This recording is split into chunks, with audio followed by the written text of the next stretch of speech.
Next on America's Day at the Races, coming off the biggest win of her career. Will competition of ideas be ready to fire off the bench in the Grade 3 Boghei? In the Runhappy, recruiting ready. He's in search of his second stakes victory of the year in a rematch with Skylar's Scramjet in the Gravesend. And what tricks does Aidan O'Brien have in store for the Grade 1 Man of War? Could his Philly Magic Wand conjure up a win over the boys in the mile 3/8 test over the turf? All that and much more coming up on this Saturday edition of America's Day at the Races. Brought to you in part by America's Best Racing.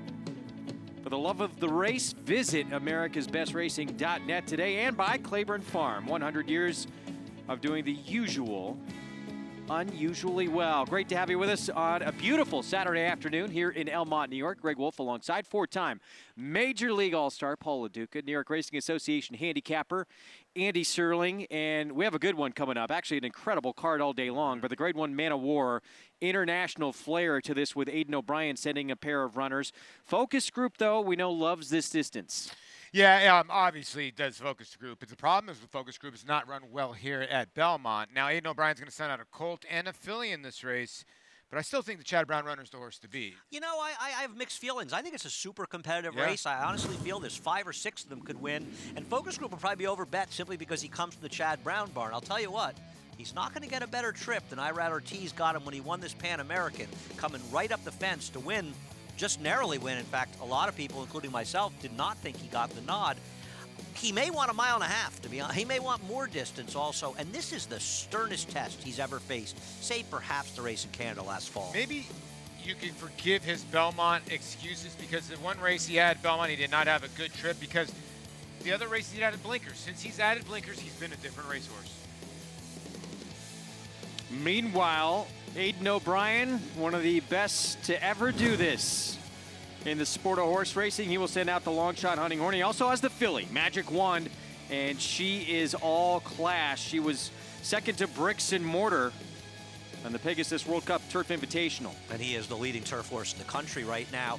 I wonder if 1 mile 3/8 is stretching it for her. She got a tremendous ride in this race to be second. I think another question for her, and she's very talented and clearly one of the horses to beat.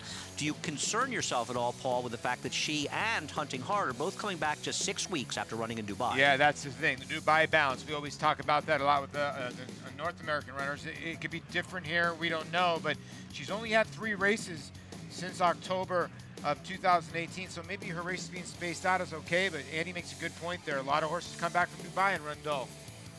Here's a look at the full field morning line for the mile 3/8 Grade 1 Man of War, Magic Wand. 3-1 on the morning line. Focus group is the morning line favorite at 5-2, coming off that win in the Pan American at 1.5 miles.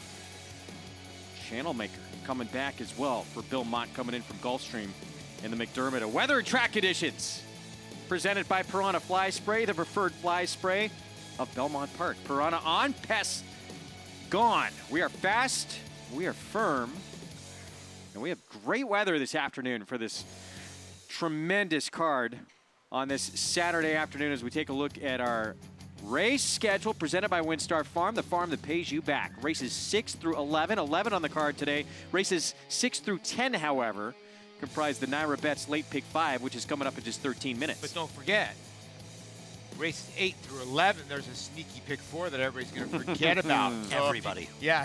So if you get knocked out of the NYRA Pick 5 in races 6 and 7, you can jump in the late Pick 4. Absolutely. You can bet all the races we have coming up today, each and every day, by getting signed up. Started with NYRA Bets. New member bonus when you use the promo code LIVE at sign up. When you bet 200, you will get 200 in your account. Deposit, bet, and watch replays all from your computer or your phone with the NYRA Bets app. Go to NYRABets.com or download that app to get signed up and started. All right, the NYRA Bets Late Pick 5 begins right here. It is not an easy sequence. We start with a 7-furlong event, $50,000 claiming race, and right now have another 9-2 morning line, guys. Is the 2-1 favorite. Yeah, he'll be the second choice in all likelihood by post time. I'm a bit surprised that he is. I think a lot of people are looking at his race and last race and not realizing it was on the grass, and this is on the dirt.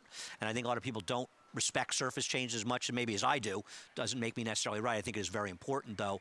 He's been good at times in his career, and he ran very well last time on the turf, but his recent dirt form has been questionable at best, and he doesn't have any speed on the dirt, and this is not necessarily a race that's going to suit him that well from that standpoint. Well, he's a claim back, right, for 25 for Eddie Barker. Now, if you look at the horse's back form, it's good. It's very good. Ran some good races, but also got beaten as the chalk. So I guess the other part of this is that the horse loves Belmont. So maybe that's why they're betting this horse? He doesn't like a wet track. So the fact is, even though he won 2 back, that was for Jason Service, 3 back, you can somewhat excuse those races. I don't love his recent form, and frankly, the 4, Felix and Fibula, if he runs back to his last race, and that's always a big if, he almost cannot lose this race. He got bothered at the start, was well back, farther back than you can see he almost always is, and still ran remarkably well. The problem's consistency with him. Well, he's been consistently good his last 5 starts. I mean, it's not, I mean, I agree with you overall, but since Aqueduct this winter, the question, I guess, is can he bring that form to Belmont? The thing about the 4 that I'm agreeing with Andy that I can't believe the horse is 5-2 compared to the 1. He'll be favored by post time. Is that the one I got claimed for 30 and for 25 and got beat by Felix and Fibula. And I'm not saying anything against Randy Persuade, but Randy Persuade is not Bruce Levine. Well, Randy Persaud, the thing about Randy Persaud is he did a very good job with this horse. So you can't knock the job because the truth is he improved for him. The fact is that he took another step forward for Bruce in his next start. Here's a look at Lazarus Project. Blinkers coming off this afternoon. It's off the claim Carlos Martin just claimed from Rudy Rodriguez. 6-1. And we're going to take a look back to his most recent effort. Okay, you see him steadying back at the start. Now, I don't know if we're going to show you the head on, but he was significantly bothered. So keep in mind, he now finds himself back in last on the inside, and he'll ultimately work his way to the outside. And you watch him break a little slow, and then ba-boom, they close the door on him. That is significant. This is a horse who could have been very forwardly placed. He finds himself in back, he circles, and we'll watch the stretch run here. This is probably about, if this was a major stake race, they'd be talking about as the most exciting race of the year.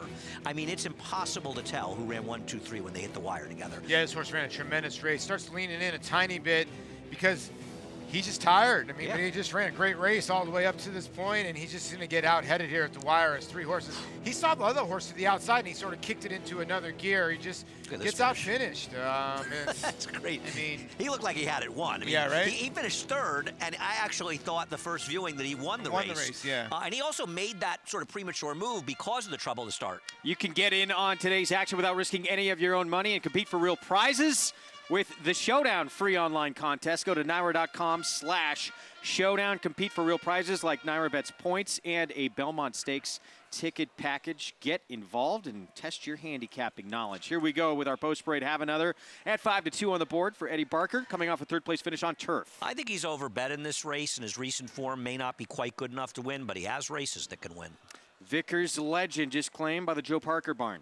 Yeah, this horse ran a good 4th place finish last time out, and now going to come in for 50,000. This horse been in for 16, 0 for 5 lifetime at Belmont. Colton, Mississippi, 5-1. Joel Rosario, turf to dirt. His last dirt start, he finished 2.25 lengths behind the projected favorite, the number 4, Felix and Fibula. And here is the favorite, 9-5, Felix and Fibula, son of Tail the Cat. I think will be lower by post time, or at least your favorite, and is now for Rapoli Stable. And like Andy said, if this horse Gray runs the same race, I think the winner's circle. No one talking about See This Quick. Junior Alvarado aboard. He gets one of the rider changes, a major rider change. And I'll tell you, if Still Crazy isn't sharp out of the gate, this guy could be in front. Still Crazy. He used to be lightning rocket ship quick. Not so much anymore. Yeah, he does like Belmont, though. 2 wins, and he's been working quick in the morning. Gary Gullo's having a monster meet so far. And it's 6-1 on the outside. Lazarus Project, who we were just talking about with that compromised trip out of the gate in that last start. Well, 7 furlongs a question for a lot of these horses, including the Still Crazy, but he as well. But his last was very good. The NYRA Bets Late Pick 5 starts right now, and this race coming up. And you get a boost for Man of War Festival Day if you hit it on the NYRA Bets app with a 15% winner's bonus. It's capped at 15% bonus on the 50-cent base payout. It only applies if you bet it on the NYRA Bets app, so visit NYRABets.com to get your wager in on the NYRA Bets Late Pick 5 before this 6th race coming up. Help us, Paul LoDuca. It's a tough one. Yeah, it is a tough one today. And I'm going to single in the second race, 147 in this race to start off. Lazarus Project, Felix and Fabilia, and I do like the one. I'm going to single Competition of Ideas. I think, you know, of the Chad Brown horses, she's the filly to beat. Race number 8, very, very tough field of turf runners. I only went 4 deep there. 2, 3, 4 in race number in the Runhappy. And then in the Man of War, 2, 5, and 6, I am going to use the filly Magic Wand Zulu Alpha. I think that a lot of people are forgetting about can win that race. Never raced over at Belmont, and I think you have to use focus group. 94,000 plus, closing in on 6 figures in this NYRA Bets late pick 5. It includes grade 3 Boghei, of course the Runhappy, and the grade 1 Man of War. We'll close things out. And as we get closer to post time here for this field, it is Felix in Fabula, the 4, who is the favorite. 8-5 on the board. He's just as we get a look at him. He's just in raging form, and the truth is he's also, assuming he doesn't have trouble to start, but you always have to sort of assume that, he's also tactical enough that he's not going to be far out of it, and likely with the 5 and 6 is sort of the 2 forwardly placed horses here, and even the 7 Lazarus Project towards the outside, he could sit a very good trip behind those horses, and if he continues with his good form, he's just way the horse to beat. Doesn't mean he'll win, but he's been in good form. His last 7 furlong race really does win this race. I can maybe understand why the public is going with the 1, because the 1 does have some good races at 7 furlongs, 2 wins. But the 4 has never missed the exact at 7 furlongs. And now they're starting to bet him at 3-2, or bet her. She didn't bet him, excuse me. Looks like he has his running shoes on this afternoon as well. So 3-2 favorite. And the horse who was the morning line favorite. And here's Colton, Mississippi. Used to be with David Canizzo. He's been a number. He actually originally was with trainer Todd Pletcher, and Gary Condessa had a little bit of success. He's a funny horse because he actually can run well on both surfaces, both turf and dirt, where he has some wins. And the truth of it is, his 2 races back, he was running against Inspector Lindley, who was a graded stakes horse, so he had no shot there. Well, he's highly regarded as a 2-year-old too, wasn't he? He was a dogwood horse. How highly regarded? I can't. It was so long ago, Greg. It's all gotten fuzzy to me. I think he ran some good races at Saratoga. Well, I mean, you look at his last dirt race on March 1st. He did finish just over 2 lengths behind the favorite in this race. So he's only 5-1. I was thinking he'd probably be about 12-1. If he's the kind of horse at a price you could use at least underneath, especially if you're convinced the favorite is very, very strong here, the number 4, Felix and Fabula. I want to know who Felix and Fabula is, by the way. We'll have our research staff get on that. Thank you. Terrible. Make some calls, Greg. You're the head man here. We're going to check in for the first time this afternoon with the 4th member of our team, Maggie Wolfendale. On horse. And the 5th member, Greg, says I am aboard Jaeger for this afternoon. Excited to get the stakes action underway on our program, which will begin with the Boghei and Wild Competition of Ideas. She's the one coming back off the layoff for trainer Chad Brown. I'm intrigued by another horse in here who has recency over the other 2 Chad Brown runners, including Homerique as well. But that's Chipolata down on the rail for trainer Christophe Clement. Came back in impressive fashion last time out, going 1 mile and 1/8. And I've actually thought that despite them trying longer distances with this filly last year, I think she's more suited to going shorter. So I'm not scared of the 1 mile and 1/16 for her. And I like the fact that she has a race under her belt. But in regards to this race here out on the track, I am scratching my head just like you guys are in looking at number 1, Have Another. I'm not sure. Oh, we are taking the saddle off number 5 here. Now, I'm not close to the gate, which concerns me because I actually like the way that that's See This Quick. Yeah, I didn't like the way he warmed up, so I wouldn't be surprised if we see a late scratch here. Have Another, didn't like the way he warmed up either. Very dull acting, kept quiet with the pony. The one I like the most, though, is Felix and Fabula. He projects to be the post-time favorite. He looks great. He looked very good under Regime Mirage. Now, still crazy. He's trying to still figure out if he can run. Now, last time he was brought over for Rudy Rodriguez in an extension blinker, so that was covering his right eye completely. Now he goes first off the claim for trainer Gary Gullo, and he's just wearing a cheater blinker. So we'll see. Maybe he didn't respond to those extension blinker that well, but he looked good in the flesh. Dappled head to toe, guys.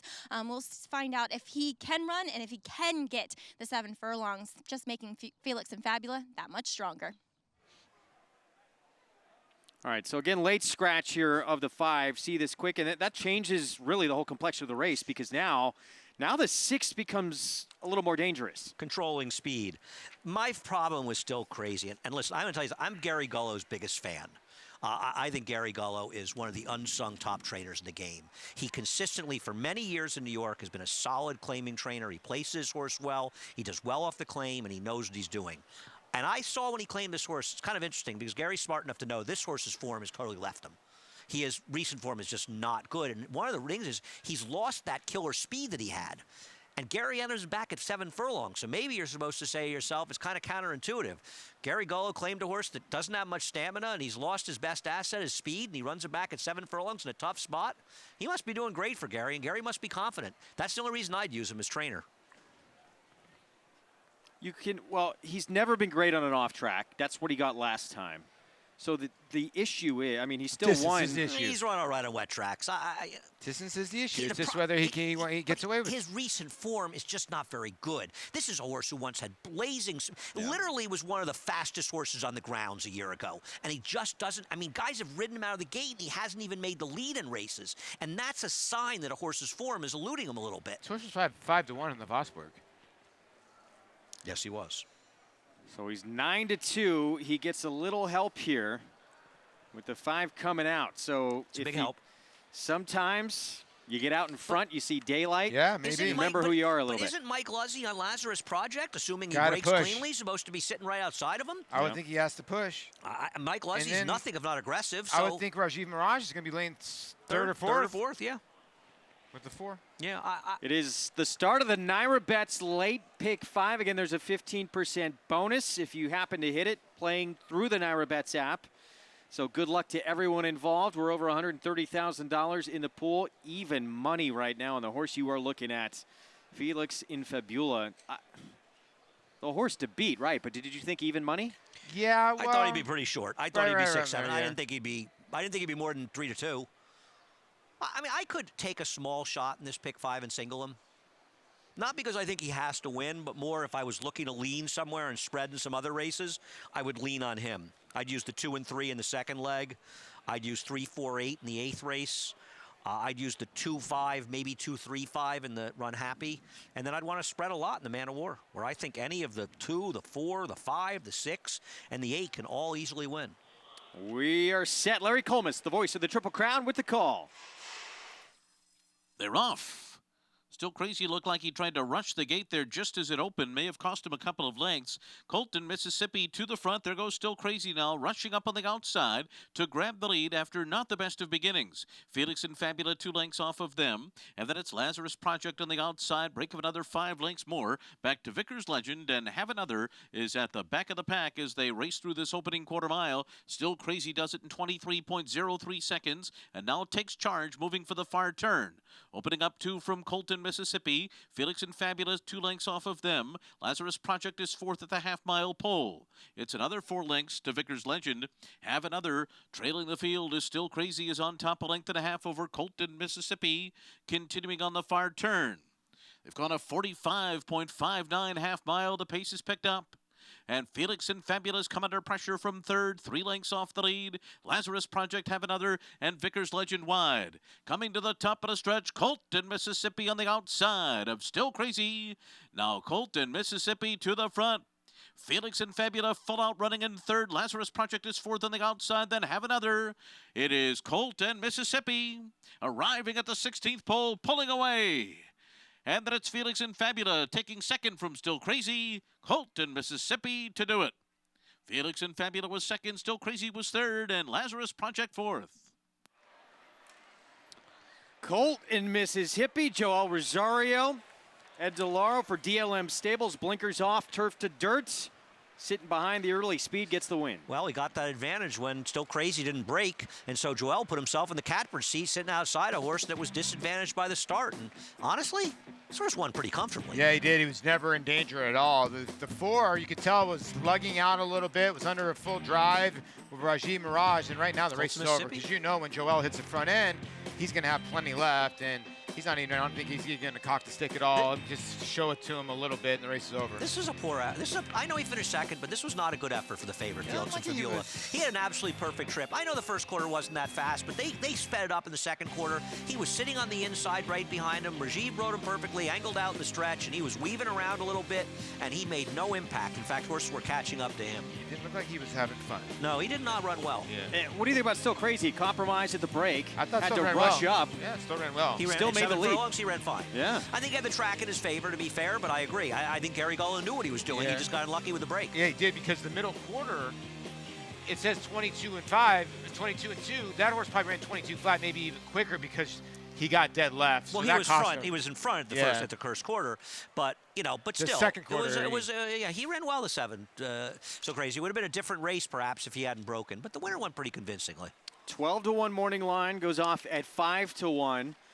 Joel Rosario on board for the victory. 3, 4, 6, 7, 7-5 favorite defeated in the opening leg here of the sequence. We get into stakes action coming up next in the Grade 3 Boghei mile and a 16th on the turf ahead. Competition of ideas. And Homerique will make her state's debut, both for the Chad Brown barn, both coming in off layoffs, making their 4-year-old debuts. They're the top 2 to beat on the morning line. The Grade 3 Boghei next. Stay. Runhappy was the fastest 3-year-old sprinter of his generation. Runhappy is stamping his horses. And they all got great necks, great hind legs. They all got a good walk, and this colt moves very, very well. Very smart. He hasn't turned a hair since we had him. First day we turned him out, he was very, very gentle in his paddock and did everything right. He's got an exceptional pedigree. Runhappy standing at Claiborne Farm. No sport in the world brings the wins home like racing. It's one-of-a-kind, high-speed, high-stakes action, and NYRA Bets takes you there. Place your bets and watch the races live from anywhere. With NYRA Bets, make easy, secure deposits and promotions every day to earn reward points or cash. Download the NYRA Bets app or visit NYRABets.com. Sign up now for a $200 new member bonus with promo code LIVE at NYRABets.com. Warfront, a leading sire on all surfaces and all fronts. His recent Grade 1 winners include Omaha Beach, Homesman, Fog of War, Lancaster Bomber, and European champion U.S. Navy Flag, plus graded stakes winner War of Will, and these recent group and graded winners. Sire of the highest price yearling sold in North America in 2018. This son of Danzig continues to dominate both on the track and in the sales ring. Warfront, standing at Claiborne Farm. We're back on America's Day at the Races. Good to have you with us. Our show brought to you in part by the champion sprinter Runhappy. Raced medication-free his entire career, and he now stands at Claiborne Farm out of that legendary stall that has had some of the great names in the history of this sport, like Secretariat, stand there as well. Standing for $25,000 at Claiborne Farm. We're going to see his youngsters on track next year. Looking forward to that. Looking forward to seeing him at the auctions, too. Yeah, he's such a brilliant horse as a 2-year-old, too. You know, a lot of people forget his crazy debut. And I can't wait to see him run. I really can. Let's show you again what happened in the start of the NYRA Bets late pick 5. Colton, Mississippi, 5-1. Joel Rosario kicks things off. Good to have Joel back, and Paul's right about something. Joel Rosario, not an easy guy to catch from behind. He's one of the strongest riders, if not the strongest in the game. No, it's true. He's just like, you just knew the race was over. He's in a canter right here. He just wraps his horse up. And they kind of knew, huh? 5-1, 12-1 morning line. Look at the Some years. horse to make that short in the morning down. line. You know, I was talking to morning line maker David Aragona, and he said to me, I missed it. I said, I agree. I missed it too. So well done. This horse wins for the 4th time in 23 career starts. First win of the year in 7 tries for Ed DeLauro. Joel Rosario, DLM Stable, son of Pioneer of the Nile. Returned $13.20. Felix and Fabiola, the favorite, runs second. And Still Crazy winds up third there with that compromised start. How about the pick 6 with a $24 horse getting put up in the first leg, and this horse with a $8,000 carryover? Well, I mean, it sets it up for the possibility of an upset here or there. We had a couple of stakes races on the card already. We're going to show you what happened in a moment, but now we get into the Grade 3 Boghei competition of ideas. Homerique making her state's debut, both for Chad Brown. They're the top two choices on the board. We'll talk about that coming up in a moment. Very intriguing race here. Chad Brown with more layoff superstars out of his barn. But earlier on in the card, we started off stakes action right off the bat in the very opening race here on the card. Grade 3 Vagrancy. And Heaven Has My Nikki.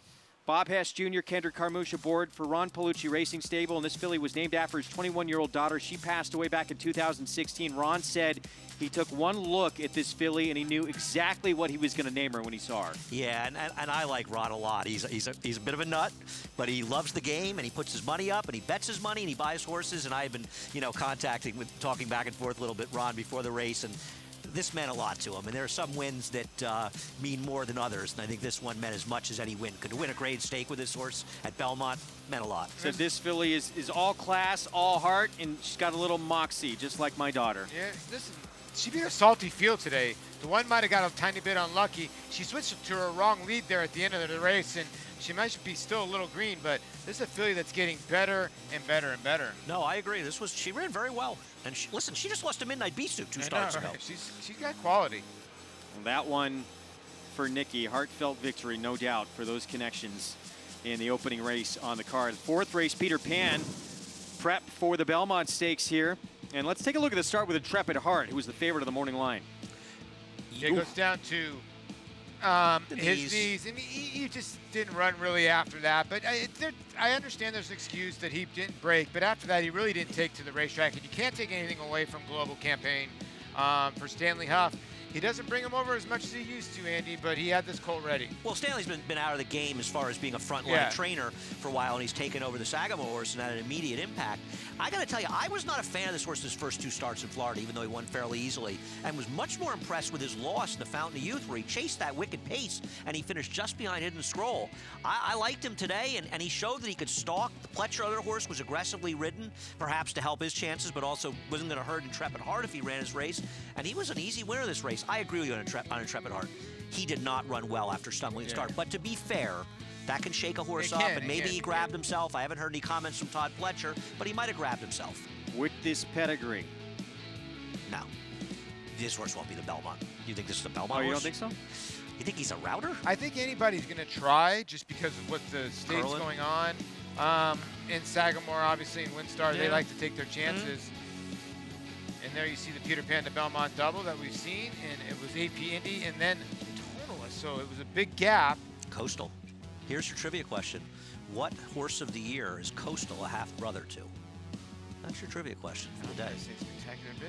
We beat Spectacular Bid, so they would have been twins. So yeah, he beat him in the I was in the right year. I will give you the answer shortly. I'll be surprised. I do think Global Campaign is good. Intrepid Heart will be back to fight another day. You can get your tickets to the Belmont Stakes Racing Festival June 6th through the 8th by going online, Ticketmaster.com or BelmontStakes.com. You can enhance your experience with one of our all-inclusive premium hospitality packages as well. Belmont Stakes, where champions are crowned. Grade 3 Boghei up next. And again, Chad Brown, he's going to send out two in this spot competition of ideas. Coming off her best moment yet, Grade 1 win in the American Oaks to close out her 2018 campaign. She is not the favorite on the board right now. It is the state's debuter, Homerique, the 5. But they both look tough. She'll be favored. Slew of Gold was the answer to the question. Thank you very much. Paul would have got it. I don't know. We'll take a break. We'll be back. He was cheating on his phone. Coming up next. It's America's original sport, and no one covers it better than americasbestracing.net. From the sport to the lifestyle, the best races, horses, and destination venues, cocktails, gambling, fashion, and more. americasbestracing.net is a sport for you. Live it, love it, bet it.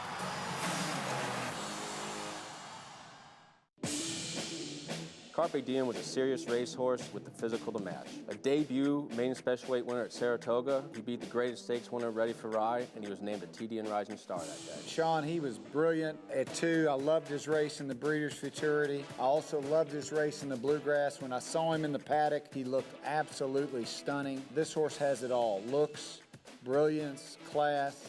I can't wait to his 2-year-olds to hit the racetrack.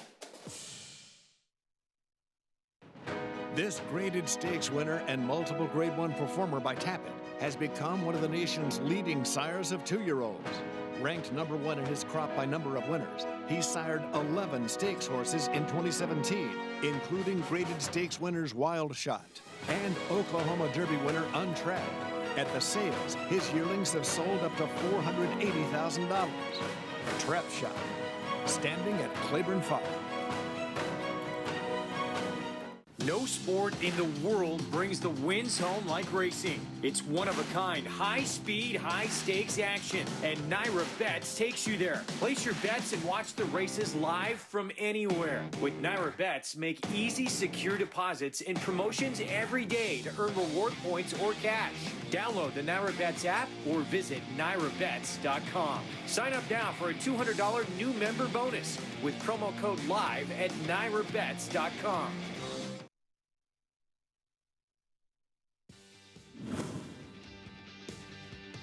Into the stretch, discreet mark by 2.5.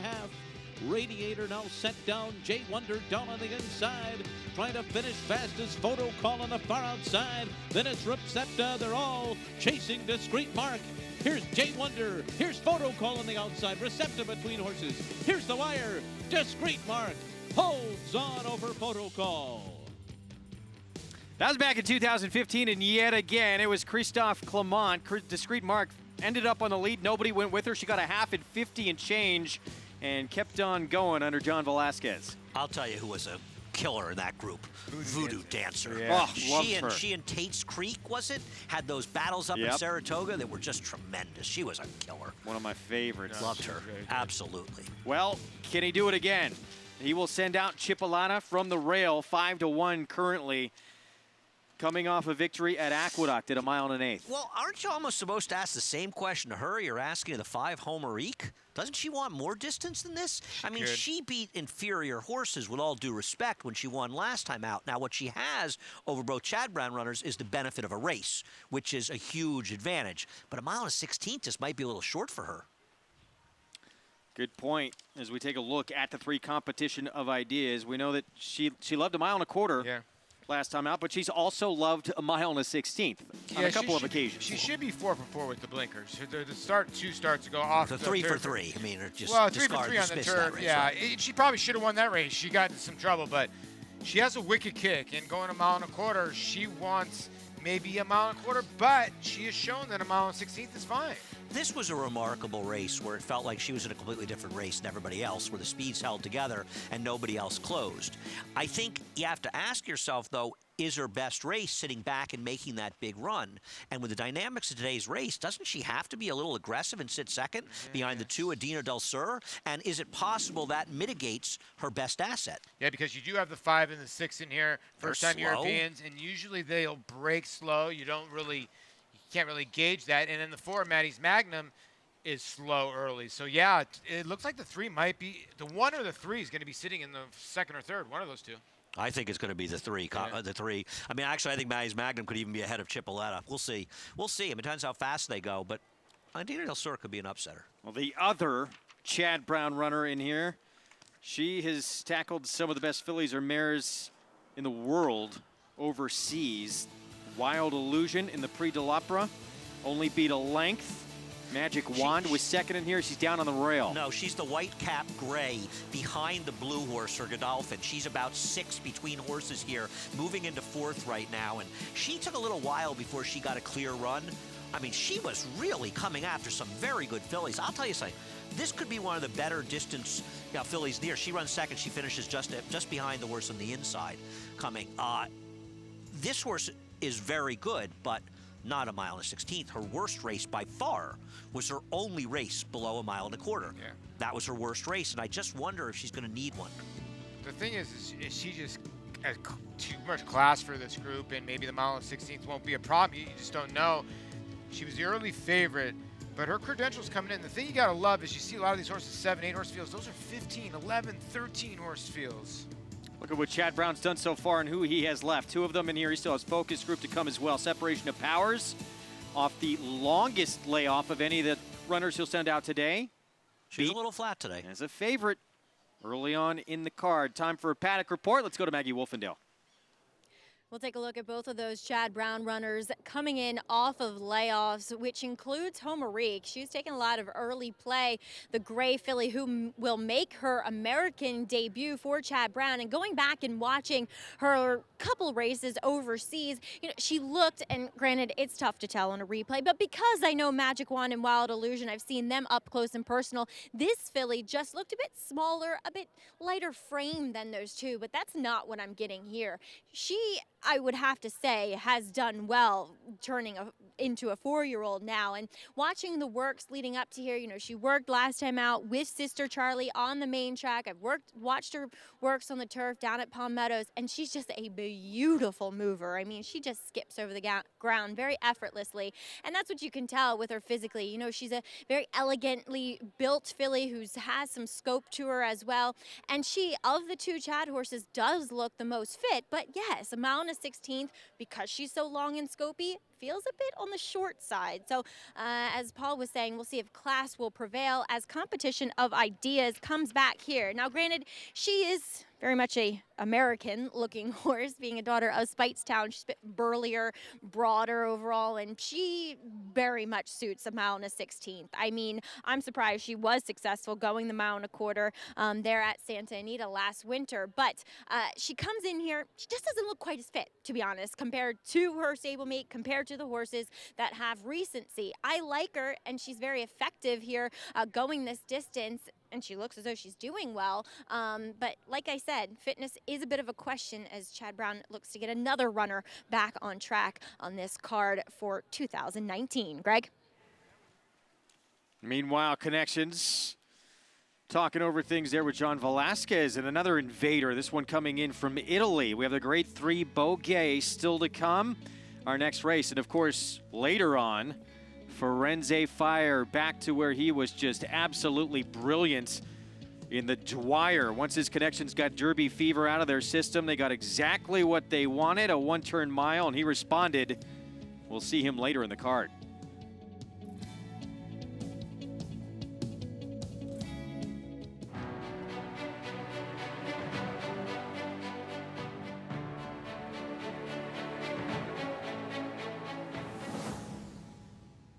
Runhappy is simply super. He polishes off an outstanding campaign with a dominant victory in the Malibu.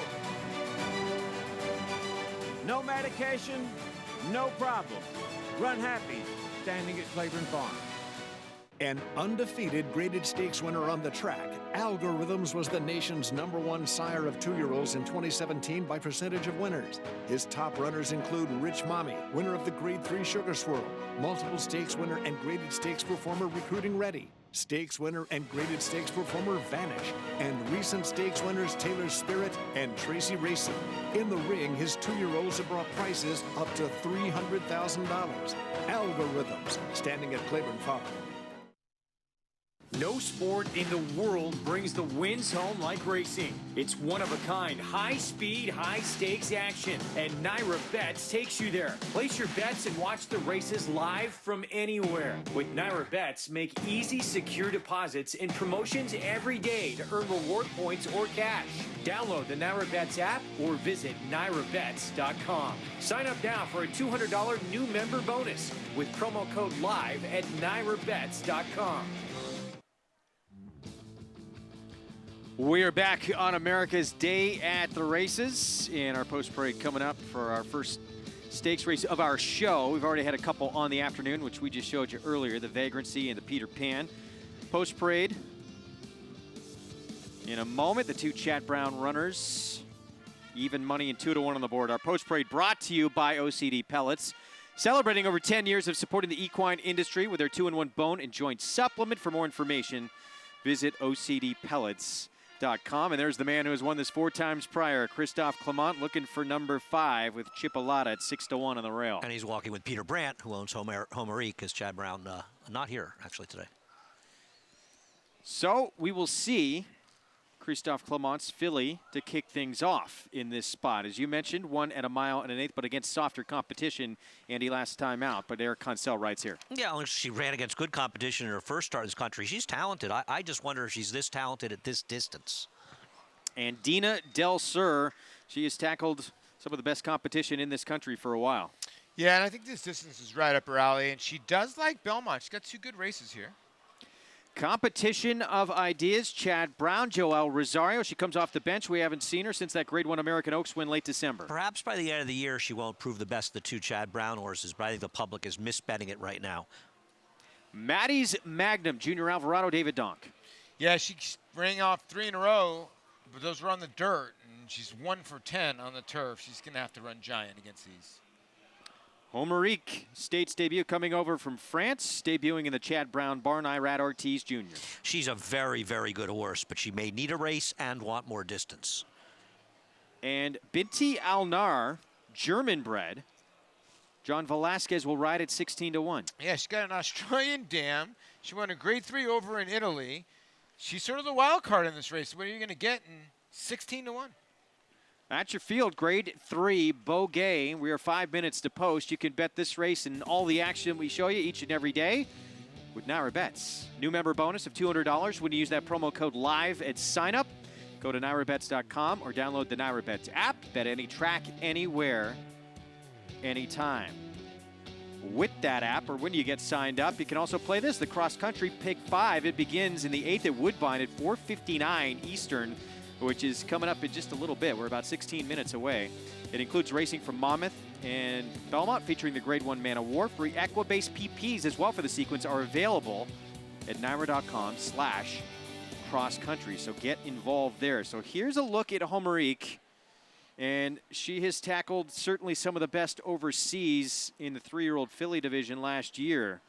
But will she be ready off the bench? First time U.S., sometimes that can be an issue. Yeah, she gets Lasix the first time, and listen, there is no denying her talent. You could just see how well she ran in the Prix de l'Opera behind a horse who's one of the favorites in our Man of War, and Wild Illusion, who finished a desperate second to Peter Brandt's sister Charlie in the Breeders' Cup Filly and Mare Turf.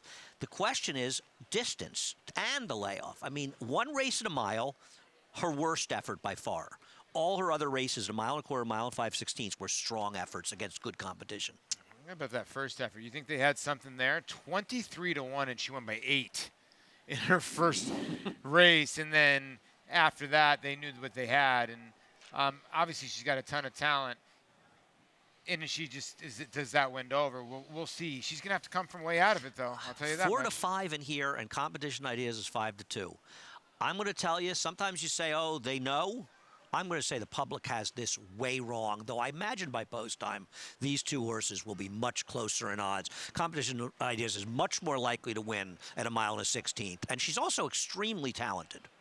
We did see her when she broke her maiden. She was at least tactical. Yes. That's not really her running style, at least the last couple of starts. She's come from so well. You take out that winter memories off the turf, but she has come from far, far out of it as well. What do you expect to see today? I have to think the plan is to be looking to be sitting second behind the 2 and Dina Del Sur. It just makes sense. They're not going to be going that fast, and the field bunches put her in the right position. I just think she's supposed to be looking to be forwardly placed, and Joelle Rosario will probably be doing that. I think Joelle's going to try to do the same thing he did with Colton, Mississippi in the last race. Try to keep the horse close, just like Andy's saying, and keep her involved. And get first run on the European horse, because you know that the European horse is going to come running late and going 1 1/16. Is it too short? We'll see. Well, this one here. The horse to catch, right? Yeah. Oh, that's Homerique right out there in Excuse Peter me. Brandt silks. She's good, but I think she's way over bet right now. There's the 1. Yeah, back to the 1. So she made her States debut last summer here at Belmont in the Grade 1 Belmont Oaks Invitational, hit the board against Athena and The Way I Am. Came from out of the clouds on that occasion. Took her a few starts to kind of get rolling. She finally put it together at Aqueduct for Christophe Clement last time out. Yeah, she put it together, though, against War Cabinet and Violet Blue, who are nice fillies, but they're not as good as these. Now, to be fair, she was coming off a 5.5-month layoff, so she could have needed that race. I still think she's not as good as some of the horses she's facing here, and she is compromised by the distance. With more on Chipolata, let's go to Maggie Wolfendale.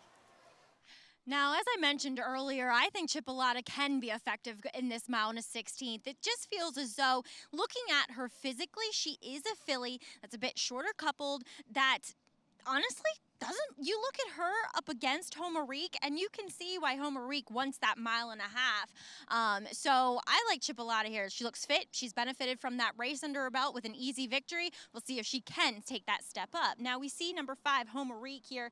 She's a little bit American green, we'll put it that way. She doesn't want to go with the pony. She's a little bit confused about going back and forth because in Europe, they gallop by themselves with the rest of the field straight down to the start. So the circles and with the pony that we have here, she's honestly confused. So we'll see. Is she going to also be confused about the gate? Obviously, we're not expecting her to be near the pace, but I wouldn't be surprised if she does break a bit tardy as well. Now, Adina Del Sur, you got to wonder if with Louis Saez aboard, they're going to try to implore a little bit, maybe early pace. Not as if she has that much, but she did get an aggressive warm-up here, guys. The only filly that was taken away and given that brisk warm-up away from the pony. My problem is that she hasn't grown much from 3 to 4, but look, she's been running most of the winter. She's extremely fit here, and that's an edge that both her and Chipolata have over the 2 Chad Brown horses. Greg? Yes, she does. So the recency of a start, there's nothing like the fitness you get from doing it in the afternoon. No question. Recency is a very, very, very big edge. I don't see why Chipolata, well, Chipolata and El Dino del Sur, this is the same price. So I'm not going to knock somebody that's betting on Chipolata in this race. I just happen to think Dino del Sur is more likely to win of the 2. Also owns a win as we look at Andina Del Sur over this turf course at Belmont. But yeah, certainly, 2-year-old, 3-year-old, she has competed against the best in her division. Crazy, the 3 horse is favored in doubles, competition of ideas, yet Homerique remains a dominant favor on the board. I wonder if that changes a lot in the last minute of betting. It often does, but we'll see. I wonder what Irad's going to do, the jockey on the 5, Homerique. The issue's going to be out of the gate. We'll know early, because I really feel if she's within striking distance, her class might just take over. We'll see. Grade 3, Boghei. 1 mile and a 16th here. And competition of ideas from post 3. Homerique for post 5. Top 2 choices for trainer Chad Brown. Let's go upstairs for the call with Larry Collmus. Binti Alnar is coming up to the outside stall here. Goes in, and they're all in line.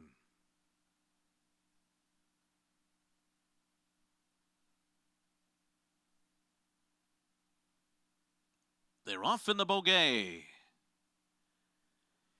And it is Chipolata on the inside, breaking alertly with Maddie's Magnum alongside. Competition of ideas tucks in behind them alongside of Binti Alnar, and then Homerique, who broke last and has moved up into 5th ahead of Andina Del Sur, who's trailing the field onto the backstretch. Chipolata makes the pace under Eric Consell. Maddie's Magnum kept close 2nd on the outside. These 2 onto the backstretch together, and through this opening quarter mile as they continue up the backstretch in 26.87 seconds. Very slow. Competition of ideas is just 2 lengths off the lead, running in 3rd on the inside. Binti Alnar is next, and then comes Andina Del Sur. And Homerique rated off the pace by Joel Rosario. The pace very slow, and she's 4 lengths behind. So it's Chipolata on top as they continue the run up the backstretch. Maddie's Magnum a long shot 2nd, pressing the pace as they continue through a half that was up in 52.86 seconds. Then it's competition of ideas on the inside, still about 2.5 lengths off the lead, while saving all the ground on the far turn. Andina Del Sur, Binti Alnar, and Homerique around the far turn. Chipolata on top and now speeds away to lead by a length over Maddie's Magnum. Andina Del Sur takes the outside route. Competition of ideas saves all the ground, 2 lengths off the lead. Homerique is right in behind her, and they're into the stretch. And Chipolata comes off the turn in front. Andina Del Sur a length and a half behind. On the inside is competition of ideas. Maddie's Magnum gives way as Homerique begins her run down the center of the course. Competition of ideas is coming up the rail. Homerique is closing on the outside. Chipolata gives way between those 2 Chad Brown runners, and Homerique storms to the front. and Homerique wins the Boghei over stablemate Competition of Ideas. Chipolata was third, and Andina Del Sur was fourth. Homerique off the bench does it for Chad Brown. He runs 1-2 here. Yeah, and I think, you know, the slower the pace helped her out. It kept her close, and we said she's going to have the best kick home. Now, the 3 kicked home just as good as her, Andy, but Irad did a good job of saving ground, and then he tipped her out at the right time, and she flew home. Yeah, it's always best to be able to clear. You see Joe Rosario tried to get outside with a 3, but very smartly Eric Kinsell drifted and forced her to go inside, and Homerique got that clear run on the outside in a race where the race was dramatically changed when the number 2, Andina Del Sur, got left, and then you just saw this ridiculously slow pace. This is a good horse, though. Yeah, this is a really good horse. You can see the 3 is going even with her, so I would think Chad's got to be happy with both of his runners because she has not run since December, and now you know that Competition Ideas wants to keep going further, and now you know Homerique can run a mile and a 16th because I get it, they went 1:16, but with that kind of kick, the way she came home, she's got so much quality to her. She is talented. Yes. You look at who she's faced and how she's done against them, and she didn't get it hit. said so on the form as well, but she's ready to go here. Yeah, 4-5 in the end, and the public had it right. They sprinted away from this group about 5-6 lengths too, or no, about 4 lengths towards the end. Chipolata and Eric Kinsell did the right thing as soon as Andina Del Sur got left, but they were just no match. Let's go to Maggie Wolfendale. Thanks, guys. And here with Homerique and Irad Ortiz. And Irad, I just asked you if you had ever been on her in the mornings, but you certainly watch those works the same way I did. What did you think of her going into today? It's a nice feeling, first time in the country, and you see the way she did it today. Very impressive. Peter Brown always brings some good horses, and Chad did a great job with them, so I'm so happy. Did they express any concern about the distance because she's been more effective going longer in Europe? That's what I talked to Peter, but he knows she's a nice filly, so he wasn't too much worried about the distance. So he said in this spot probably she's gonna be, no matter the distance today, she probably can get there without problems. Class certainly prevailed. And Irad, I mean, what did she give you towards the end? Did you feel like you had a lot left in the tank to, you know, stretch out down the road here? I really think she has plenty in the tank, to be honest. I ride him without use the whip. When I get there and then I make the lead and hit a couple times, she responds really well. I want to say thanks to Chad and Peter Brown and Chris Brown for let me be on this nice filly. You got some nice turf runners for Chad Brown. Congratulations, Irad. Guys, Homerique, she is victorious in the Boghei. No problem here in the States. Peter Brandt got a real good one here. She proved her talent overseas, and now it looks like she has a tremendous campaign ahead of her here in 2019 in the States. It just shows you about pedigree. Exchange rate, great sprinter. Congaree doesn't scream a lot of distance, and this horse wants to run all day long. She'll be a heavy favorite in all likelihood. The New York handicap we run I think it's the day before Belmont Stakes on that Friday, Belmont Stakes week. You have to imagine she'll be looking to avenge a only loss last year for her stablemate, Sister Charlie, who also races for Peter Brandt. And I would only think she's going to get better here. And like we were saying, the great filly by exchange rate of the Congaree mare, Chiquita Pocosa, now 3 for 7 lifetime, Greg. And she hadn't run since October. She might have needed this race, so she's going to even be more scary maybe next time out. Yeah, you would think. It's going to get better and better as we move along here in the year. She goes off as the favorite, $3.70 for the win. Peter Brandt owns. Chad Brown trains. Irad Ortiz Jr. aboard for that winning ride in her States debut as a 4-year-old filly is the stablemates. This one goes to Homerique, getting by Competition of Ideas. Did it pretty easily there towards the end, although Competition Ideas ran home very nicely. Chad's got to be ecstatic with both of his fillies in that race coming off a long layoff. Competition Ideas was not far off at all. We're going to take a break in the action. Grade 3 Boghei. Chad Brown runs 1-2 with 2 fillies coming in off the bench. Plenty more stakes action ahead. Still have the Runhappy and the Grade 1 Man of War to come.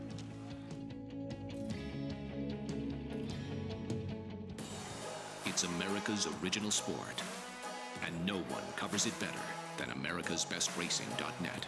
From the sport to the lifestyle, the best races, horses, and destination venues, cocktails, gambling, fashion, and more. America'sBestRacing.net is a sport for you. Live it, love it, bet it. Whether you have Derby dreams or Midsummer Derby dreams, this is Tom Durkin to tell you a registered New York bred can take you there. Diversify! That New York bred Exact and the Whitney by multimillionaires Diversify and Mind Your Biscuits shows the kind of quality that allowed New York breds to earn more than $93 million on the world stage last year. On-track successes have spurred New York bred sales result. At the March OBS sale, Chestertown sold for $2 million. And this New York bred 2018 yearling brought $1 million at Saratoga. So get with the program at nybreds.com. No sport in the world brings the wins home like racing. It's one-of-a-kind, high-speed, high-stakes action, and NYRA Bets takes you there. Place your bets and watch the races live from anywhere. With NYRA Bets, make easy, secure deposits and promotions every day to earn reward points or cash. Download the NYRA Bets app or visit NYRABets.com. Sign up now for a $200 new member bonus with promo code LIVE at NYRABets.com. So my name is Robbie Herzl. I'm the yearling manager here at Claiborne Farm, and we've got the first crop of Runhappies this year. Overall, I'm very, very pleased with them. So we have a colt out of Queen of America. He's really nice, looks just like his dad. Very pleased with how he's coming along. So there was a lot of demand for the weanlings last year. They sold for over 6 times their stud fee, and we're really excited for the yearlings to come through the sales, and we're expecting big things from them. Runhappy, standing at Claiborne Farm. We're back on America's Day at the Races, brought to you in part by the champion sprinter Runhappy, now standing at Claiborne Farm for $25,000. Grade 3 Boghei in the books. Homerique wins it. Let's go to Maggie. Dragon here with owner Peter Brandt, and Peter, Homerique, wow, she's an impressive filly. Considering that this might not be her preferred distance, what did you think about her performance today? Well, I think, you know, Chad wanted to run her here because he was spotting her for the New York handicap, and I think that's where he wanted to put her, and she can, you know, she can run at this distance. She ran in Europe with some of the very best horses there and was always very close to them, so we're very confident that she's a nice filly, and she showed it today. As you said, Magic Wand, Wild Illusion, very talented European horses. Is that what led you to buy her? Around, yeah. Because I thought she just looked to me like she was a Group 1 kind of horse, and she was running in that company, and so we got her, and we're very happy we did.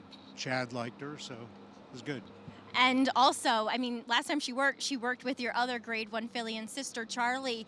Yes. Can we look forward to seeing Sister Charlie back soon? And are you going to try to keep them separate? Well, it's up to Chad, but I hope Sister Charlie comes back real soon. She's been working and doing really well, and you know, she's kind of the pride of our barn, so we hope she comes back. Absolutely, deservedly so. A Breeders' Cup winner. Peter, enjoy this win with Homerique, though. Thank you so much. Thank you. All right, guys, wouldn't that be fun? A matchup with the 2 Peter Brandt horses down the line? Nice to have some talent like he has, some real nice ones. And Homerique, after this performance, I think we're going to be hearing a lot more from her. Oh, yeah. Like I said, New York handicap, same race we saw Sister Charlie win. And then I guess Chad Brown has to sort of figure out what race to go to. There's race like the Beverly D. It depends what, of course, Sister Charlie's doing. You want to keep them apart if you can, but sometimes you can't. Yeah, and I would think way down the low. This is Arlington Million type horse. Well, the Beverly D's the same day. Obviously, to run there. I mean, you could also think about the Sword Dancer in a 1.5 miles against the boys if you're running against the boys. I think she's will like running against boys. And here's the follow along. Cold Mississippi, tougher to get. I don't think a lot of people were envisioning Homerique to being that big of a favorite. And a lot of people probably went too deep in there and used both the Chad Browns to be safe. So $145,000 in the pool. We've had $80,000 in payoffs, $37,000 and what, $43,000 yesterday, am I not mistaken? I believe so, yeah. So $80,000 the last 2 days, and we got a tough little maiden special weight here. Mile and a 16th, it's on the turf, maiden special weight, and Varenka returns for her 3-year-old debut for Graham Motion. She chased Newspaper of Record, the Breeders' Cup Juvenile Fillies Turf champion in that race. And also the start before that in a stakes race at Belmont. Yeah, and she was also second a stake up in Saratoga. All this is a maiden. Grand Motion has terrific numbers off of layoffs in the turf routes. He does with maidens as well, and she's good. She's the worst to beat, but he's got to face Chad Brown again, who's favored right now with the 4, but she's not favored in doubles. That's what I was just going to say. You're getting a horse that was in the Breeders' Cup, and you got a first-time starter that is taking money and is actually your favorite here. So, to me, Chad Brown's runner is the real deal. The 3 will be favored. The 3 will likely be favored. Yeah, you know, Structural Deficit is one of these number of horses that was entered at Saratoga last year and rained off the turf. And obviously she wasn't able to get back the races. You're going to see those horses come back. They thought highly of her last year. We'll see if she's still as good as they'd hoped. All right, we'll get a look at this field, get a Paddock report from Maggie in just a little bit. Of course, coming up next weekend, middle jewel of the Triple Crown, 144th running of the Preakness. Look at the probables, what they did last time out. A lot of new faces in this spot, but some familiar names too, like the horse who wound up going off as the favorite in the Kentucky Derby, Improbable. For trainer Bob Baffert will be returning to the Preakness. When he saw that Maximum Security was out, he said, "We are all in." Yeah, and you know, listen, he's got tactical speed. He broke well in the Derby. I thought he had a good trip. He was behind horses, and he was right there, you know, within 2 lengths of being between 5th and 8th, somewhere in that position. He'll be up close, a little bit closer, and I would think him and Bourbon will be your first and second choice. I mean, excuse me, Aurora will be your first and second choice. Yeah, we'll see how it plays out when I see the PPs. The draw. Rider change as well. He's going to the Hall of Famer. Mike Smith, they've done some good things together on the Triple Crown Trail. Here is Bob Baffert on Improbable and Game Winner, who is off the Triple Crown Trail. The Improbable, he came out really well, and I was really happy with his race.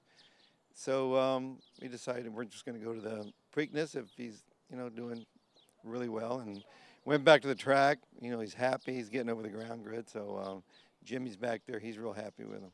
Mike Smith was actually supposed to ride him the first time, and I thought, well, he's been beat now 3 times in a row.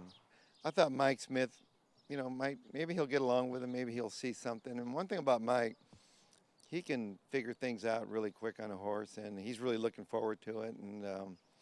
And we'll go to Preakness, and that's the same team that won the Preakness last year. So the band is back. So hopefully it'll work out. Yeah, and Bob, I meant to say off the Triple Crown Trail for now for this race. Looks like Game Winner, by the way, is going to be back for the Belmont. Right now, he's at Rood and Riddle, getting 10-2. Had a little tightness in his back end after the Kentucky Derby. Well, after running 103 feet farther, you have tightness in your back as well. But Improbable, the thing about him, if you watch and you go back to the Arkansas Derby, he's really started running when he got outside of horses. That's how Mike Smith rides, and I think he's going to get this horse outside and no kickback in his face and try to go with the wide trip, Andy. I know it's not the best trip, but I think that's the kind of trip that Bob wants.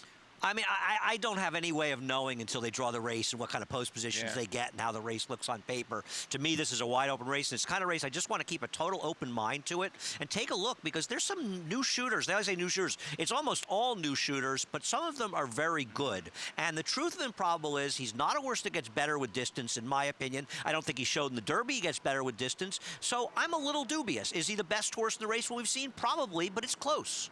Well, you could say War of Will, too, I don't like War of Will. I want to see it again. I don't know. I'm going to be a little dubious. I'm not giving up on him at all just yet. As you mentioned, though, a lot of new faces in here, among them Owendale. Of course, Bradcock's going to have a couple of runners in this race. He's going to have Warriors Charge as well, who should be a big long shot. Owendale, though, coming off a win in the Grade 3 Lexington. Good win, too. Ran away from this group. I thought it was like a sort of a grinding away, but he really was straight and strong, as Vic Stauffer, the announcer at Oaklawn, would say. I liked the way he stayed focused. He didn't switch back to his wrong lead. He just stayed the task, strong and straight. I think both of the horses for Brad Cox are dangerous players. Another Twist of Fate was a horse that was getting a lot of chatter, and he crushed him in that race at Keeneland. He's a good horse, Owendale. Well, Brad Cox, he's going to have 2 for the Preakness. Here he is on how they've been training. Both of them work fantastic. I mean, both horses have. They haven't raced in 5 weeks, so I was looking to do something with them, and I feel like we accomplished that this morning. They were both really good moves. It was Marshall Graham and Clay Sanders and Saul Kuman's idea to look at it, and as far as a trainer, it wasn't really going to be anything different what I did with the horse. I was preparing for the Sir Bart, and they brought this up, and the bottom line is he fits. We feel like he fits, and we're going to give him the opportunity. He'll be forwardly placed, or that's what we're hoping for. Javier's going to ride him, and I think if he can get the right trip and back things down and be close, not necessarily be on the lead, but if he is, that's okay, and maybe he can carry a speed him on 3/16. A lot of new faces lining up for the Preakness, and it's going to be drawn coming up this week, so we're going to have plenty to talk about. It's going to be fun. You make a good point, and here's the deal, like, what's going to happen with the pace scenario, and you could see somebody crazy from off pace. We've seen some horses run up in the money at crazy prices from off the pace, and that could happen this year. I think unlike the Derby, where you've been following the horses running in it very closely throughout the Triple Crown chase, there's a lot of horses there we're just not that familiar with, and it's going to be interesting looking at the PPs, and it just feels like a good race to keep an open mind and take a look at when they get together and see where they are. We got plenty more stakes action ahead coming up this afternoon. We still have the Runhappy Tremendous Sprint. We have the Grade 1 Man of War, but right now we have a maiden special weight. 8th at Belmont coming up. It's a mile and a 16th over the turf. We're going to check in with Maggie Wolfendale. Taking a look at this field, which feels as though it's wide open to me, but looking at the board, they love Chad Brown, looking to secure his second win back-to-back here with this maiden in number 4, Structural Deficit. Look, she's by Scout Daddy, which is fantastic. The dam never won on the turf, but the second dam was good. So there's enough pedigree there. She has a turf hoof. She looks as though she should handle the turf. She just looks okay from the overall standpoint, and that she's fit. She might be able to handle this field. Maybe there's not much in here, though there are a lot of unproven commodities in here.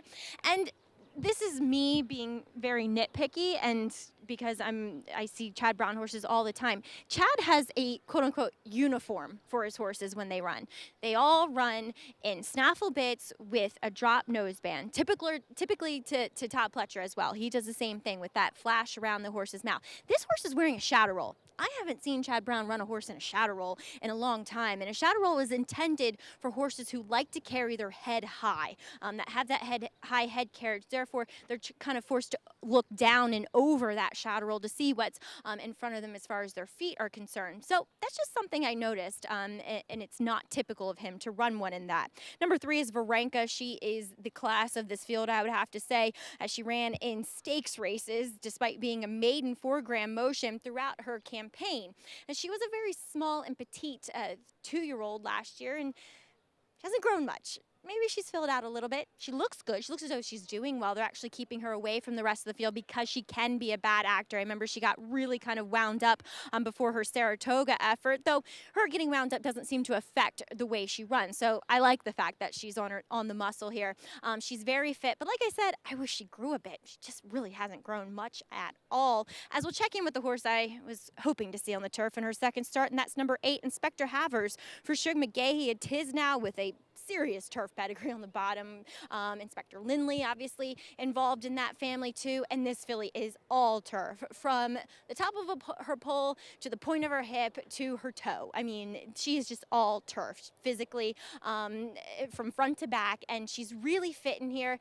I wish she was showing a little bit more energy because she's one that doesn't necessarily have that early pace. Not that it matters much, but I'm really excited to see what this Shug McGahey trainee can do on the turf here as they are making their way on the walking ring as we are 10 minutes away from race number 8. We'll have it for you here on America's Day at the Races when we come back, as well as the Runhappy and the Man of War, so stay tuned. Kentucky Derby winner Orb. On the track, his runners have scored on both dirt and turf, including multiple stakes winner Autumn Warrior, stakes performers Scrapper and Malocchio, and Sipacan Harbor, winner of the Grade 1 Spinaway Stakes at Saratoga. In the sales ring, his 2-year-olds have fetched prices up to $1.25 million and multiple yearlings up to $1 million. Classic winner, classic pedigree, Orb, standing at Claiborne Farm. Our summer cruise is here at Spruce Lane Farm, and he's been a really intelligent horse since he got on the farm.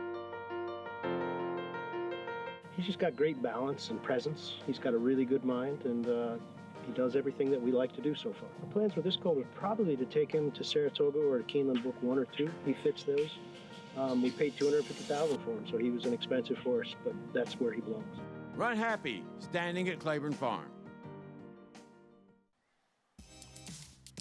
Good to have you with us on this Saturday afternoon on America's Day at the Races, brought to you in part by America's Best Racing, the go-to site covering the sport and lifestyle. Visit americasbestracing.net today. Post parade coming up for race 8. Start of the late pick 4 on this Saturday afternoon. It's the Maiden special weight, mile and a 16th on turf. We kick things off with Elite Mom. We'll break from post 3 for Jorge Abreu taking over for Chad Brown. Caught a very boggy turf the first time she ran for Chad Brown, now with his ex-assistant, Jorge Abreu. And beat by a filly that day. He would come back and run second in the Jessamine Stakes at Keeneland. The 2 Funny Flowers gets the rail first-timer for Barkley Tag. This could be a complete hunch play. Consider it's Mother's Day. You got Elite Mom tomorrow, and then Funny Flowers. You want to give your mom flowers tomorrow, so maybe this could be 1-2 here. Joe Bravo for Barkley Tag. Okay. Varenka, we'll see in a moment. Here's Structural Deficit, and this is the first-timer for Chad Brown that's taken play. Yeah, taking a lot of money into a horse that's got pretty good credentials in the 3, Varenka. Back to the 3, and this is the favorite. We expected this one to be favorite. Daughter of Ghost Sapper, who chased Newspaper of Record on a couple of occasions. She was running fast enough races, a 2-year-old, to win this race with reasonable improvement. She's the worst to beat. Saria, rider changer at Concel aboard.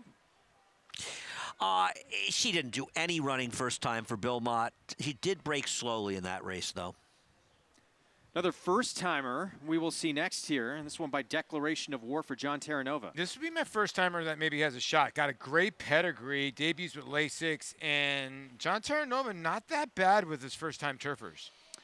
Inspector Havers, the dam, actually won the Boghei. Was a multiple Grade 3 winner on turf. Yeah, this one goes out for Shug McGee. He sort of ran in spots last time. I think it was just a race to give her to her to get on the turf and go long, so she could exceed expectations. Tip at Tappet for Jimmy Toner. Showed improvement start number 2. Yeah, I liked her that day and thought she was very disappointing with a good trip, to be honest, but she gets firm turf for the first time.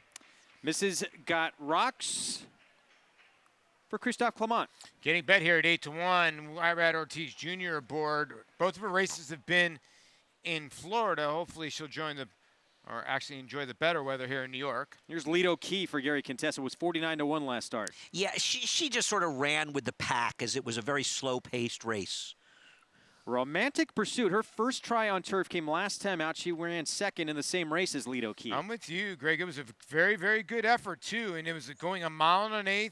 It was her first time, actually her second time around two turns, so maybe that's helped, but she's not without a chance in here. And they also eligible gets in. Saphira for Bill Mott. Dam actually won the Grade 1 Canadian International. She may be the sneaky one of the 2 Bill Mott horses, second time in the country off a race at Tampa. A good prep. Well, let's look back at the favorite, Varenka.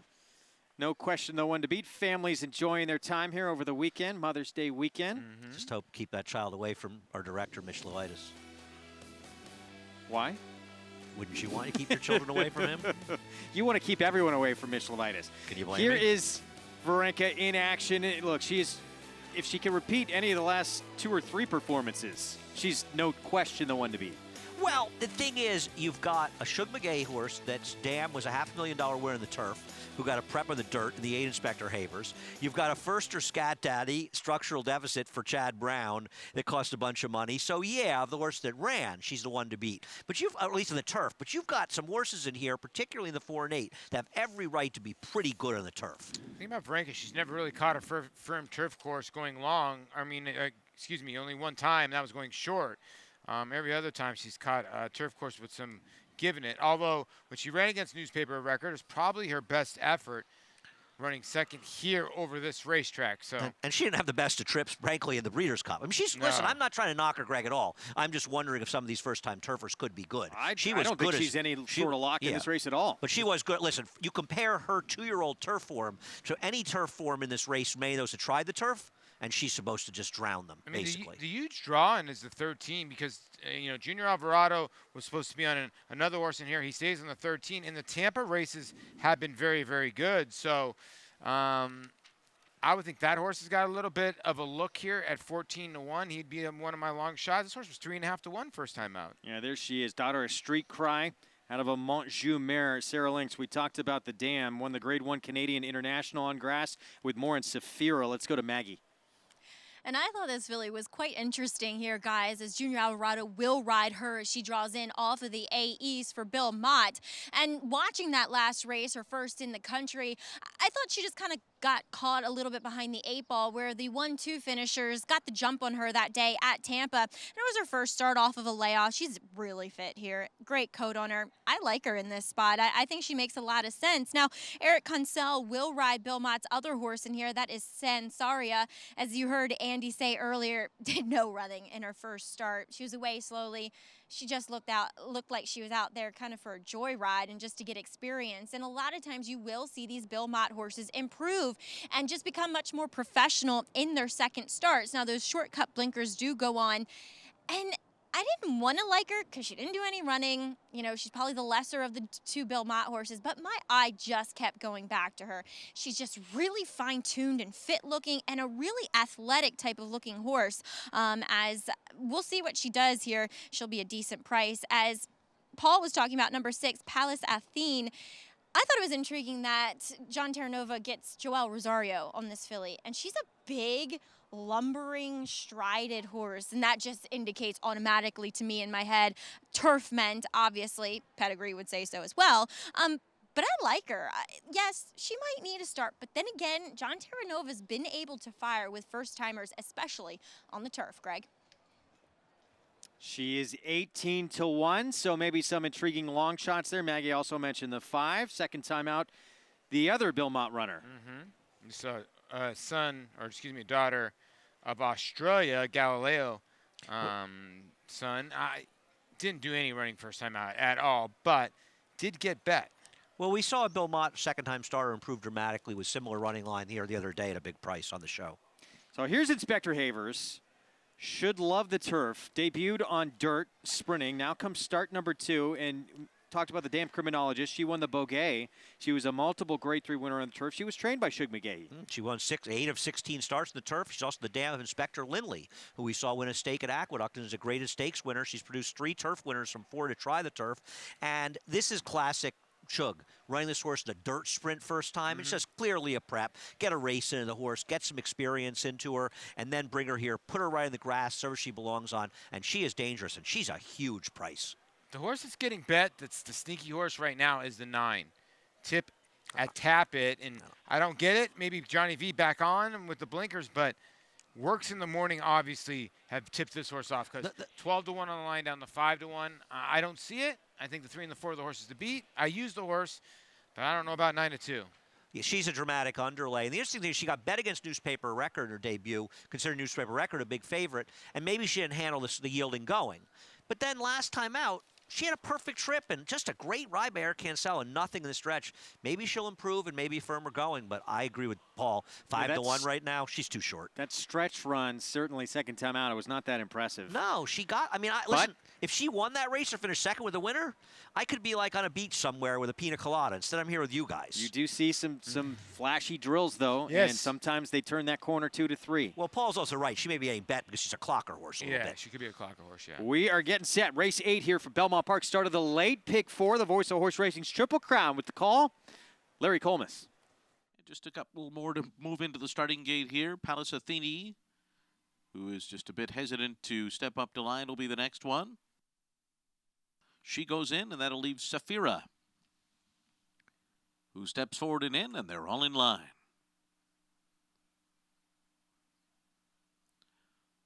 They're off. Varenka, with a very good beginning on the inside, but is now taken over by Lido Key, who goes up to grab the lead as they race onto the backstretch. Structural Deficit up into second, and then it's Romantic Pursuit third on the outside, as Sansaria is taken hard in hand in fourth. Mrs. Scott Rocks goes up on the outside fifth, and farther out Saphira sixth in between horses. Tip It Tap It is there, and then Varenka, who's in mid-pack after a good beginning, and then Elite Mom to the outside. They're followed by Funny Flowers, and at the back of the field are Inspector Havers and Palace Athene. 25:04 was the opening quarter mile as they head up the backstretch, with Lido Key leading the way and Romantic Pursuit pressing the pace on the outside. Structural Deficit in behind them is third. Tip It Tap It follows in fourth alongside. And then Saphira on the far outside. Mrs. Got Rocks. Varenka down toward the rail. 50.47 the half.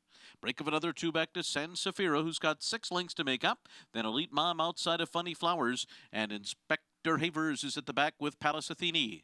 Around the far turn, Lido Key a half a length. Romantic Pursuit second on the outside. These two continue to run 1-2.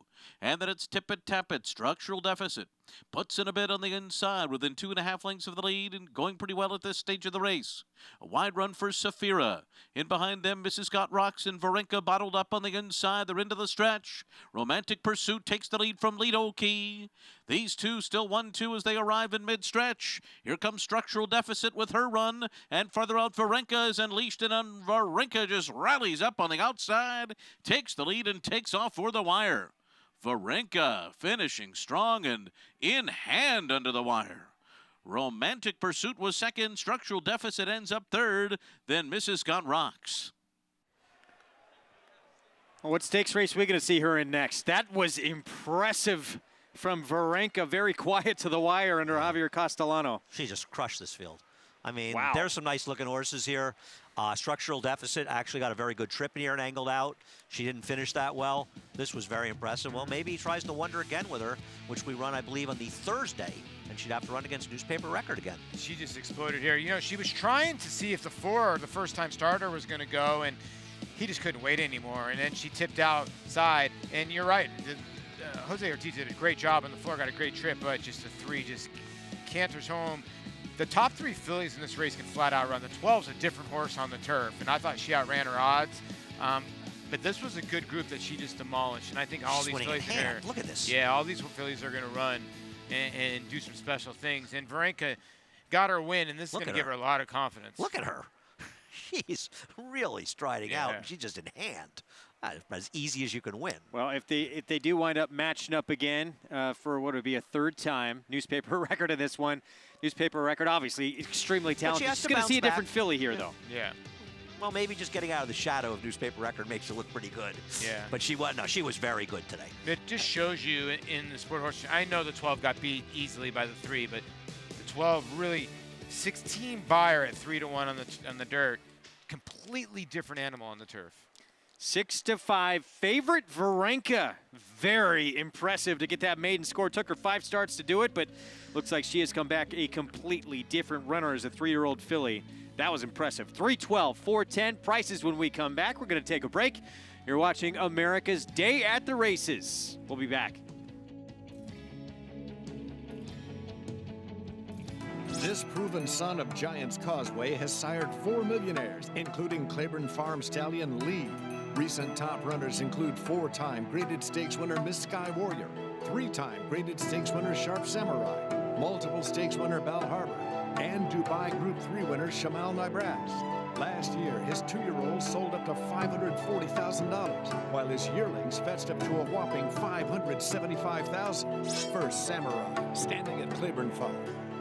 No sport in the world brings the wins home like racing. It's one-of-a-kind, high-speed, high-stakes action, and NYRA Bets takes you there. Place your bets and watch the races live from anywhere. With NYRA Bets, make easy, secure deposits and promotions every day to earn reward points or cash.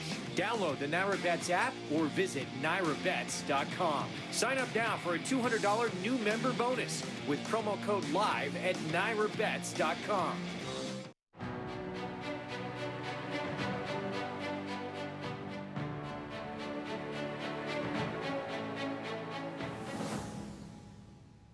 Runhappy is simply super.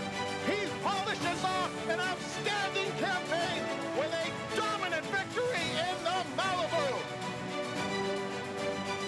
No medication, no problem. Runhappy, standing at Claiborne Farm.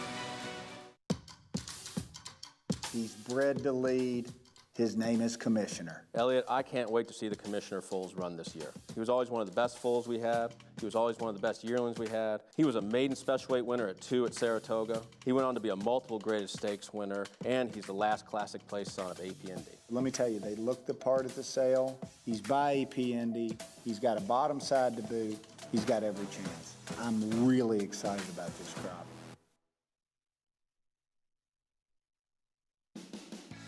We are back on America's Day at the Races, brought to you in part by legendary Claiborne Farm. 100 years of doing the usual, unusually well. Impressive performance from Varenka. She gets the maiden breaking score for Graham Motion with this jockey aboard her back, who's standing by with Maggie Wolfendale. Yes, Hall of Famer Javier Castellano in the irons today aboard Varenka. And Javi, good thing you brought your easy button, because that was an easy win. It was, actually. You know, she is very good. She been hooked up with one of the best field in the country, newspaper record. She finished behind twice, second, and, you know, she doesn't run since the Breeders' Cup, but the way, you know, the way they've been training, she training so good. And I give it credit to Graham Motion, you know, the way she trying to lay off, bring it back for the race, and perform the way she did it, very amazing. And we watched you. I mean, you were behind horses, but you couldn't wait any longer. As soon as she got in the clear, she was ready to rock and roll. Absolutely. You know, it's about patience. When you ride the turf and you ride good horses, you have to be patient. You have to find the best moves to make it. But she did it. I mean, I give it all the credit, because she's behind the slow pace, and the way she did it, cut it up and cut the corner, split horse, and the way she finished, she's amazing. She's a good filly. And I'm glad you brought up slow pace. We've seen slow paces on the turf here today. Javi, I know it's labeled as firm. Is there still a little bit of give in it, or is it just the way that the races have been shaping up? I think that's the way the horses, they've been developing the race, the rhythm, the pace. I think the turf is amazing. It's so good. We're very lucky we have a good weather so far. Lately, the last couple of days, I think the turf is good, the dirt is good. I don't think it's all the, you know, being very... the stride, the horses, the pace, the way he set it up, the developing the races, I think you never know. Well, that makes her effort even more impressive. Congratulations here with Varenka. Thank you, Maggie. All right, Javi, we'll see you a little bit later in the Man of War aboard Papa Zulu. Yeah, still got that grade 1 to come, but I can't wait to see Varenka run again. I agree. I mean, you know, you never want to, you want to be careful to sort of look at the figs and you take a look at it, but I agree with you, Greg. It's hard to say that she didn't improve in there. I mean, she won, what, by 3 lengths? Just cruising. We got the replay on our TV here. I kind of want to watch her again. She just won so impressively. She really did. Congratulations to everybody. Augustin Stable's got to be happy with his daughter, Ghost Sapper, Dinah Former Mare, and there is the late pick 5 follow along. And I guess at Home Week and Varenka, I get what you're saying, but still, Colton, Mississippi's going to make it pay. He's no 5-1 shot in this pick 5. And I'll tell you something about Graham Motion. He is not afraid to run against the big boys and girls with his horses. He's going to run them and take a shot in the big races.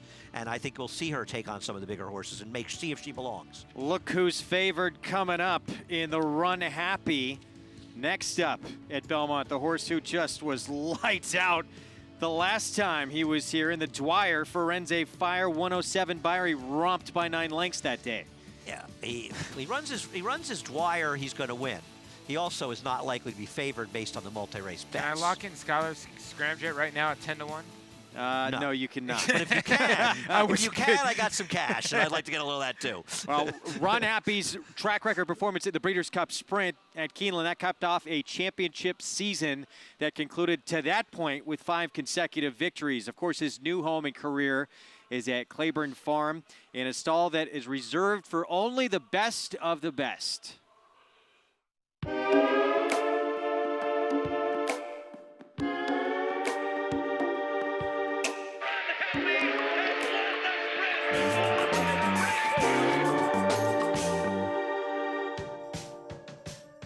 I don't know if there's another door like that, another stall. I mean, it's about as impressive as it comes. And when you line those 4 guys out, and then you've got Runhappy in there now, who's a Eclipse Award winner himself. So that stall, the tradition of that is second to none.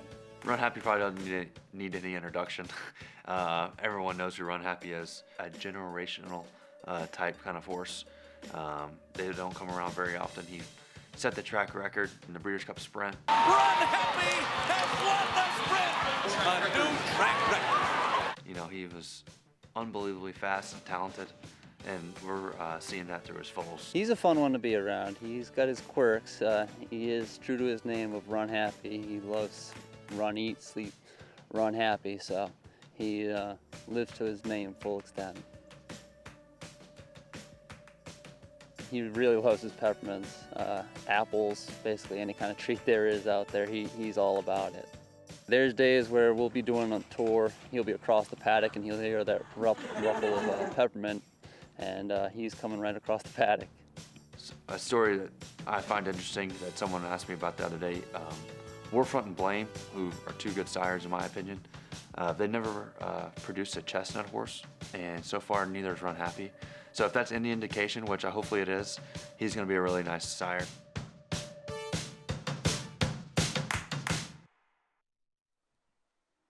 Who'd you take in a match race among everyone who stood there in stall 1? Wow. Depends. How far are we going? Depends on the distance. Don't make it too difficult. At 6 man. furlongs, I'd take Runhappy. At a mile. I'll take a run at a mile. I take Secretariat. Secretariat. Come on. Yeah. How about on the turf? I'll take Lure over all of them. Though Secretariat might have been better on the turf than he was in the dirt, actually. I'm starting to feel if I'm a chestnut. What about Bold Ruler? We may not be giving him the respect he deserves. That resume. Let's go there. Yeah, that is true. Resume from Runhappy, pretty impressive as well, what he produced. And, of course, now standing at Claiborne, $25,000. We're going to see his offspring on the racetrack next year. But, yeah, again, at the sales this summer up at Saratoga. That's going to be a lot of fun as we get set for the Runhappy Stakes coming up next here at Belmont. And this is a tremendous field that we're going to see go toe-to-toe here, including the rematch between Recruiting Ready, Skylar Scramjet, the 1-2 finishers in the Gravesend, and throw Firenze Fire into the mix, who just romped in the Dwyer. And this is a tremendous field. The only thing I'm worried about with Firenze Fire is, okay, you look at the last race, it's the worst race he's run in a long time. He likes Belmont. Was he setting himself up for the Runhappy? Not really. They wanted to win that last race, and it worries me a tiny bit. It worries me, Paul, more than a tiny. I think you're being nice. I think you and I feel very similar. It's very, very hard. This is a good field. Both Skylar Scramjet and Recruiting Ready, and even the number 4 horse for John Terranova, Killybegg's captain, they're in raging good form, and he's coming off one of the worst races of his career. Runhappy Stakes, it is coming up next, and still to come later on our Mother's Day weekend coverage. Little camera shy there. Yeah, that's awesome. An international flair to the Grade 1 Man of War. Chad Brown versus Aiden O'Brien. Focus group taking on, among others, the Philly Magic Wand for Aiden O'Brien, who's sending out a pair in that race. That's coming up later in the show in race 10.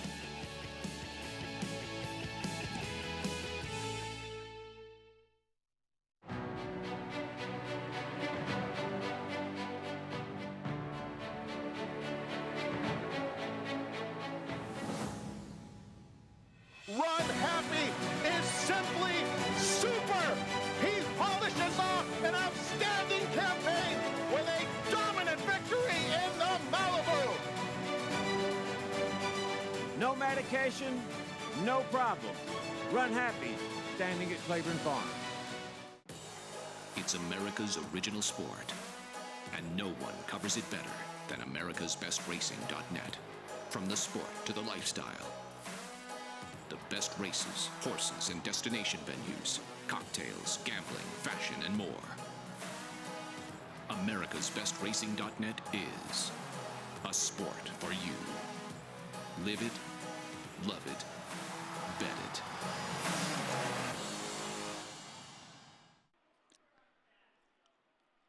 We're back on America's Day at the Races, brought to you in part by the champion sprinter, Runhappy.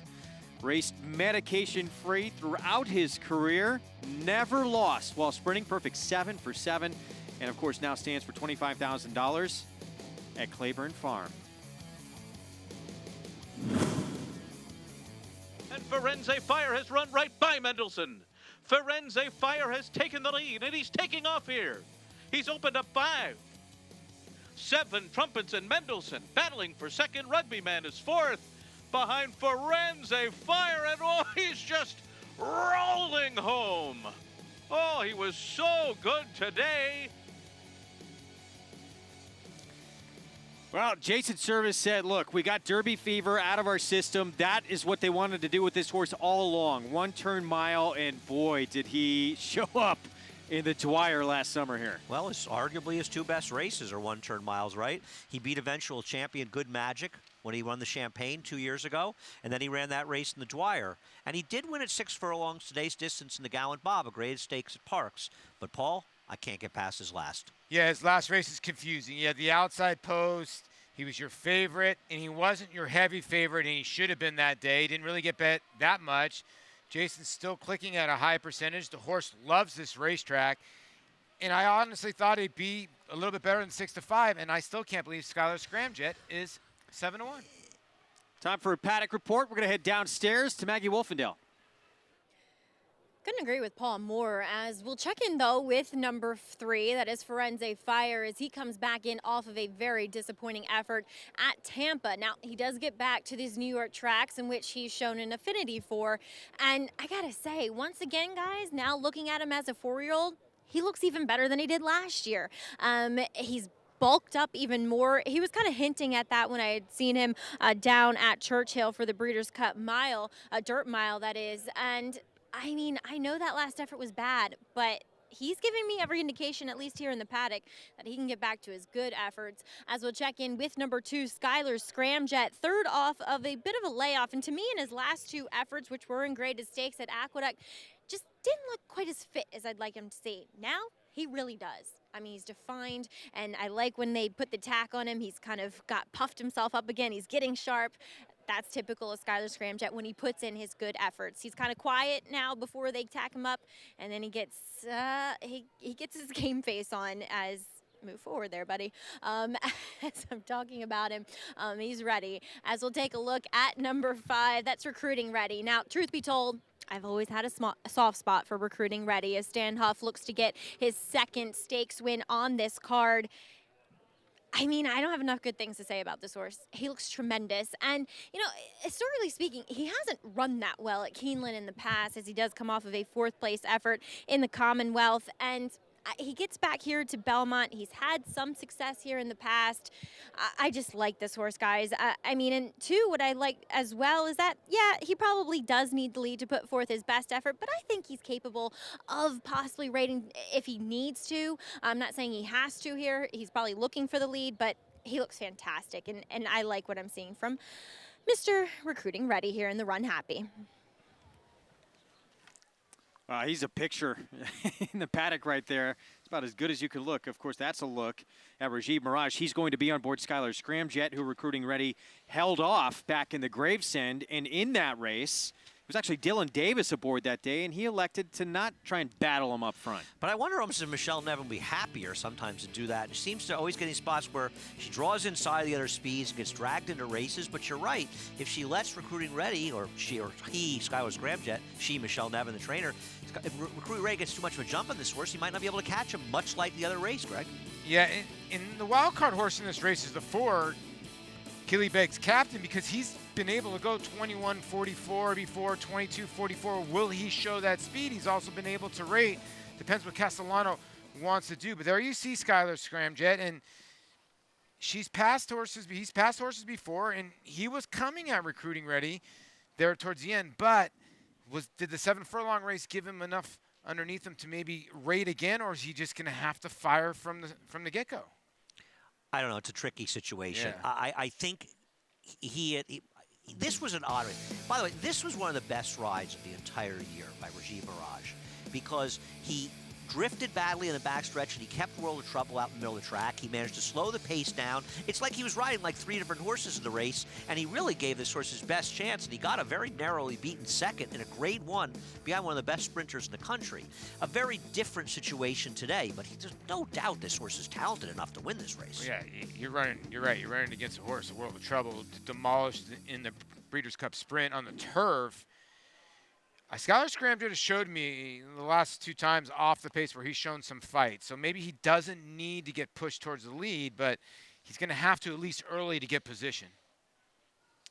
Chess game. Meanwhile, 9-5 on Recruiting Ready. He's the son of Algorithms, a Claiborne sire, who I want to say Walker Hancock told us when we had a chance to talk to him last summer, early on was one of his favorite sires Yeah. for a little while. And this horse, he is a runner, trying to collect his second stakes win of 2019. And he's been victimized by getting inside posts in both of his last 2 starts. He didn't break sharply in the race at Gulfstream. He was just so much the best, he still managed to win and win easily. Last time out, Luis Saez proved to put on the brakes inside of other horses, and he's not winning at 7 furlongs, sitting behind a slow pace.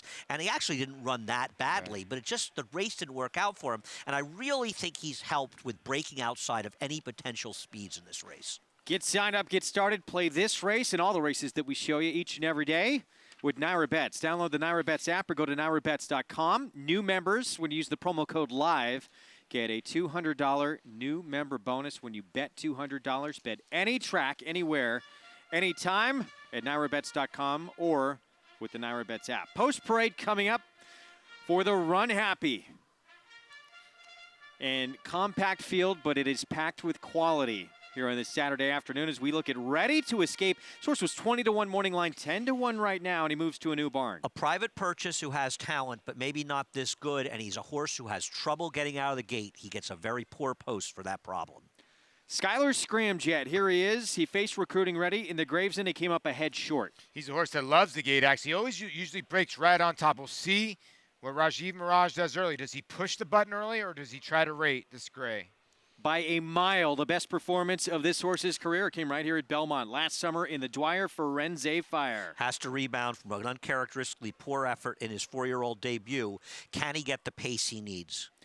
Killybegs captain, he's at 6-1. He'll be cutting back in distance here. And he's a horse that's won twice here at Belmont in 4 starts, 5 wins completely overall. And this gray has speed. Can he challenge Recruiting Ready early? For Stanley Huff, he looks sensational. Maggie's a big fan. Luis Saez aboard. He's looking for the 8th win of his career. I think he's the horse to beat, drawing outside the other speeds as one of the main speeds. We'll see what kind of trip he works out. And we haven't talked much about Bon Raison on the outside here. Joel Rosario, Carlos Martin, 2 back, was a winner against Easier at Aqueduct. He's going to be coming late. He's got 2 wins here out of 3 starts. Joel likes to ride these type of horses. He will be dead last, and that's just saying if everybody breaks evenly, but look for him late. Back to Killybegs captain. He had put together back-to-back wins. They tried to stretch him out in the Challenger at a mile and a 16th at Tampa, and he wound up narrowly beaten second. But back to sprinting, and he's won a couple of times at Belmont. He improved dramatically down at Tampa Bay. In fact, he was easily beat Imperial Hint, who we all know is one of the best sprinters in the country in his next start. Can he transfer that form up north? Because while he showed some flashes up here, he really improved for John Terranova at Tampa. Yeah, he did.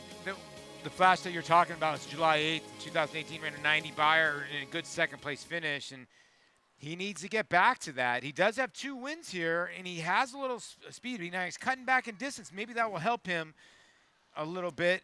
But the problem is, who's going to challenge Recruiting Ready early? It's him, but is that going to dull his speed? But he might be sharp. Scramjet. Yeah, it's got to be. Yeah, and that's the problem. Like his best races, don't they seem, Andy, that when he's forwardly placed and now he's coming out of a longer race? And he's between the other 2 speeds, and he's in a tough spot. And he's going to have to run every bit as well, if not better, than he was running at Tampa to beat these horses. He's kind of between a rock and a hard place. So we'll see. He's at 6-1 on the board.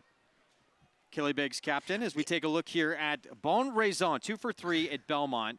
And this is a horse, if there is a hot pace duel up front, he could be the beneficiary. He's in great form for Carlos Martin, and I'm going to tell you something. They made a rider switch because he got a terrible ride last time. He did. I didn't even like him in that race, and he should have been unsaddled. He should have been... No worse than second, and probably won the race. California Night was good, but he should have been second. You're right. And he's the breakdown horse. What I mean, like, as in, I didn't mean like that. Like, if the race breaks down, I'm talking if the 4 ends up going, the 5 ends up going, Skylar Scramjet commits, he could be the horse in the middle of the racetrack. Now, I wish it was 7 furlongs for him or 6.5. It'd be way better than 6, but he's going to be rolling late.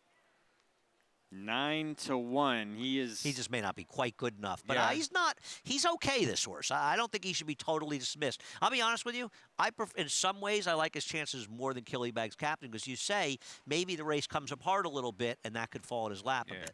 This horse right here is intriguing to me. Ready to Escape. He moves. Like this horse. He moves to a new barn, and you look at that last start, and you go, he was 4th against New York breds at Aqueduct. But in terms of the numbers he has run the last couple of starts, He's a 4-year-old who might just be coming into his own right now. I would happily bet you $20 right now that he gets left at the gate. And this is the wrong field to get left at. I like this horse. He's good. I don't know if he's this good, but he constantly compromised himself by not getting out of the gate. And now he draws the inside in this field. If he breaks, it'll be interesting to see what he does, but I bet he gets left. He overcame a bad break, too bad. Since they've stuck the blinkers on, you're right, he's gotten a lot better. If he can get out of the gate, he's a player right here. He's got talent. But it's a tough spot. When It's you a get tough left, field. he's broken 8 of Well, 8, what is 5 that? of 5, 10 of 10, 5 of 6, 6 of 7, 8 of 10, 8 of 8, 8 of 8. And what does Well, that he say gets of Chris badly Engelhardt, left, too, who just got him from Charlie Baker to put him in this spot right off getting him? To be fair, you don't know. Trainers, one of trainers' jobs is to take some heat for owners. I'm not saying it's not an owner's decision, but the new owners might have wanted to be aggressive first time out. Listen, I like this horse. He's a nice horse. A tough spot, though. Let's check in with Maggie. And guys, I want to talk about Killybegs' captain, number 4. Yeah, he got very good, respectively, relatively speaking, down there at Tampa. But I don't know. I'm not that experienced with the surface at Tampa, and maybe he relished it because here at Belmont, watching him warm up, I don't know if he loves it as much as some of the other horses here, to say the least. Physically, he looks fine, but he was the one that underwhelmed me the most as far as warm-ups are concerned. As we'll also take a look at Bon Raison, and I remember talking to Carlos Martin just, 2 weeks ago about this horse and mentioning that striking when the iron was hot. Did not get a good trip in that effort, though, and yet they're back here once again facing Stakes Company. I don't think he quite classes up with the rest here, but considering he's a horse that has done a lot of running in the past 2 to 3 months, carries his weight well, moving well out here on the track. We'll see what he can do if he can make any noise here for Carlos Martin. Greg? Maggie, thank you. We're getting close here. Runhappy Grade 1 Man of War. Crowd looking forward to these two back-to-back stakes races coming up. Firenze Fire still favored here. I'm surprised Never he's lost still to 2 favored. starts at Belmont. As we look at our analyst selections. Yeah, like I said, you weren't going to get 7-1 on Skylar Scramjet. But there you see the 5 recruiting ready, and in Maggie. And I agree. I think that's the other horse in here. 7-2 is not a bad price No. on Skylar Scramjet. He could win this race. I wish I was on the outside. If Skylar Scramjet was on the outside, then he'd be 9 to 5, 8 to 5. If recruiting ready drew the 2 and he drew the 5, I would bet him. Yeah. I would gladly take 3 to 1 on him if he drew the outside. I worry about him getting caught up once again in a tough spot. What will the tactics be with Rajiv Mirage on Skylar Scramjet here in the rematch with Recruiting Ready as we look at Firenze Fire? What do? Do you go? Do you go and just, Recruiting Ready last 2 starts hasn't broke great, but he's breaking from the outside, not he hitting the has rail the to last have the lead. That's the He problem. didn't break that badly last time. I think that Luis Hayes rode him a little tentatively, to be honest. He's been able to, But he Skylar's also been the able rail. to sit a little bit. I think ideally, in a perfect world, she would like Recruiting Ready to go fast enough, Michelle Nevin, so that he could clear, and this horse could prop up sort of outside of him, but it's easier said than done. Yeah, you're right. If you're Irad Ortiz Jr., what you want to do, or Rajiv Mirage and Skylar Scramjet, you want to push as fast as you can out of the gate, let Recruiting Ready take off, and then you string this whole field out and you lay in second, and then you try to turn it into a 2-horse race. Because if you commit with Skylar Scramjet, Recruiting Ready is not going to stop. He's going to try to get to the front end. That's the only way he can win a race. And you're right, Skylar Scramjet has won from off the pace before, where Recruiting Ready has not. Loading up for the Runhappy. Firenze Fire from post 3.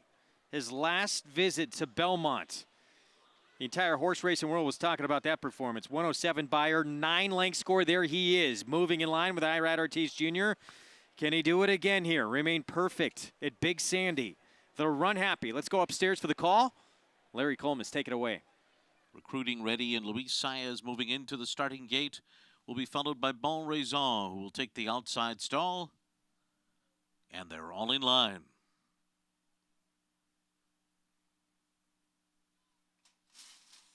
They're off in the Runhappy, and a slow beginning for Ready to Escape. As Firenze Fire goes out to the front with Killybegs Captain and Recruiting Ready.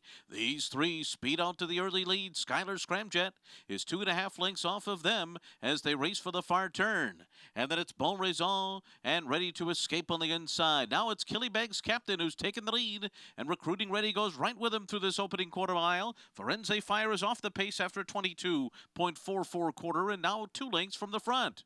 Then Skylar Scramjet on the outside, Ready to Escape, and Bon Raison. 5 lengths from top to bottom. Killybegs Captain on the inside, fighting for the front with Recruiting Ready, and Firenze Fire is hard held behind them, 2 lengths from the front. Ready to Escape saves all the ground to the top of the stretch. A 45.05 half. They're into the stretch. Recruiting Ready. Here comes Firenze Fire. Revving it up on the outside and right on by. Firenze Fire to the front. Pulling away from Recruiting Ready, Killybegs Captain and Bon Raison as they come down to the line. Firenze Fire scores in the Runhappy. And then it was Recruiting Ready, Bon Raison, and Killybegs Captain. 108 flat. I'm having deja vu. Are we in a time machine? Feels like Dwyer Day. You could see on the turn that this horse was absolutely loaded, and he just destroyed this field. The track is very fast today, to be fair. This horse just went 108 and a little piece of change. Yeah, take off the track record, Andy. 107.3 is the track record. And yeah, you're right. You called it right here. He was absolutely loaded. You could see it. And here's the thing, Recruiting Ready, and I think Luis Saez thought he was loaded, but just the three's got way more horse. And it gets close here for third. I think Bon Raison got up for third. Yeah, maybe, but look at this horse level out, and wow. I forget, Greg, did you bet me the $20 the one would get left? I wanted no part of that. That was your thing. Paul, I heard something. I think I heard Greg Usually say, I when take it that says bet time after time after time that they do that, I agree with you that it's going to happen again. That and was it one did you couldn't even argue with me on. with Ready to Escape. But yeah, what a performance here from Firenze Fire. I mean, this horse just Look at this. blows this field away. And here's the thing. Sometimes you look into it too much, like Andy and I did. We both did. We're like, okay, what's wrong with that last race? Well, he did run badly. I mean, he did. He ran awful. So maybe Jason Service is like, you know what? Let's run him back in an easier spot and get his confidence back. And there it is right there. The other thing was he was in the bridle from the start. I mean, this wasn't a fast pace for these horses, but they weren't walking, and he was right there with them. You could tell right away he had his game on. 3, 5, 6, 4. Recruiting Ready second, Bon Raison third, but it's all about Firenze Fire. Maggie. That's right, and here with Irad Ortiz again, but this time in a dirt sprint, and Firenze Fire. Irad takes the Runhappy. You were just about to say that you worked him, and I know that you love this horse. You two have great rapport. He's a fighter. All the time he show up for me, so I just love him, and we connect. We got some, you know, he runs so good for me, so I want to say thanks to Jason for keeping me on the horse and the owner for letting me ride him. He's a nice horse. He really is. 3 for 3 here at Belmont, too. And this probably on the shorter side for him, though. Ira, what was your impression? I mean, he broke alertly. He had to give you a good feel when you broke from the gate. Yeah, I always love him running sprinter in the sprinting races. But Jason, last year, he tried to stretch him out. He was fine. He winning the mile here. But, I mean, that he did a mile, 6, 7. He's a nice horse. He going to show up all the time. I was going to say, are you excited to have him back now as a 4-year-old? Yes, I mean, he come back really good, stronger, and he look good. That he does. Ira, congratulations again. Thank you. All right, guys. Irad Ortiz sweeping these stakes here, but Firenze Fire, he was good in returning here to Belmont. The Boghei, the Runhappy. Irad Ortiz having a nice afternoon on this Saturday. Yeah, he is. He's a pretty good rider. Yeah, he's pretty good. Yeah. Heard of him before? I've noticed. Maybe the stiffest competition he's been getting of late, of course, been from his brother. But these two young men, both of them, Irad and Jose, both Eclipse Award-winning riders. They are talented as can be. And this horse, wow, what a we've seen some incredible performances today. This one was big time.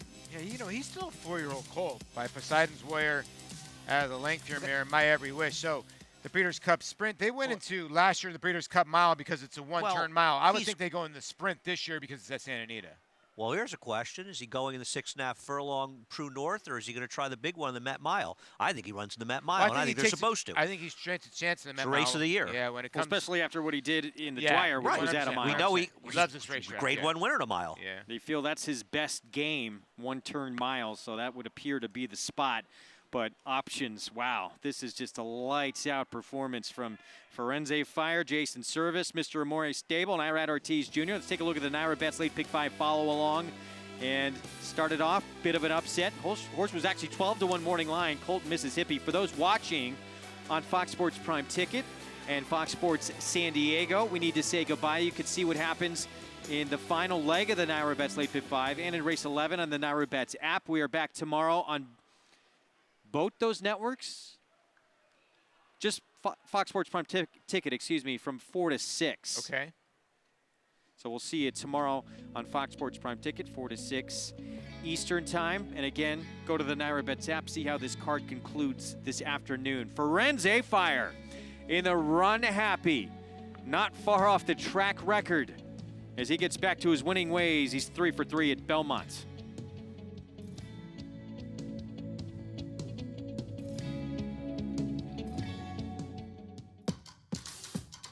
He's bred to lead. His name is Commissioner. Elliot, I can't wait to see the Commissioner foals run this year. He was always one of the best foals we had. He was always one of the best yearlings we had. He was a maiden special weight winner at 2 at Saratoga. He went on to be a multiple graded stakes winner, and he's the last classic place son of AP&D. Let me tell you, they looked the part at the sale. He's by AP&D. He's got a bottom side to boot. He's got every chance. I'm really excited about this crop. An undefeated graded stakes winner on the track, Algorithms was the nation's #1 sire of 2-year-olds in 2017 by percentage of winners. His top runners include Rich Mommy, winner of the Grade 3 Sugar Swirl, multiple stakes winner and graded stakes performer Recruiting Ready, stakes winner and graded stakes performer Vanish, and recent stakes winners Taylor's Spirit and Tracy Racing. In the ring, his 2-year-olds have brought prices up to $300,000. Algorithms, standing at Claiborne Farm. No sport in the world brings the wins home like racing. It's one-of-a-kind, high-speed, high-stakes action, and NYRA Bets takes you there. Place your bets and watch the races live from anywhere. With NYRA Bets, make easy, secure deposits and promotions every day to earn reward points or cash. Download the NYRA Bets app or visit NYRABets.com. Sign up now for a $200 new member bonus with promo code LIVE at NYRABets.com.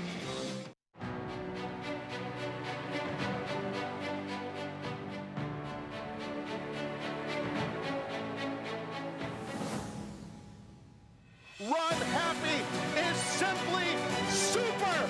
He polishes off an outstanding campaign with a dominant victory in the Malibu. No medication, no problem. Runhappy, standing at Claiborne Farm. We're back on America's Day at the Races, brought to you in part by the champion sprinter, Runhappy, now standing at Claiborne Farm for $25,000. Our Grade 1 coming up next. Grade 1 Man of War, mile 3/8 over the inner turf. Got one more look there at Firenze Fire in the Runhappy. This race is loaded, and right now it is focus group for trainer Chad Brown, Klarovich Stables, and Irad Ortiz Jr. Looking for his third stakes victory in the afternoon, coming off a win in the Pan American.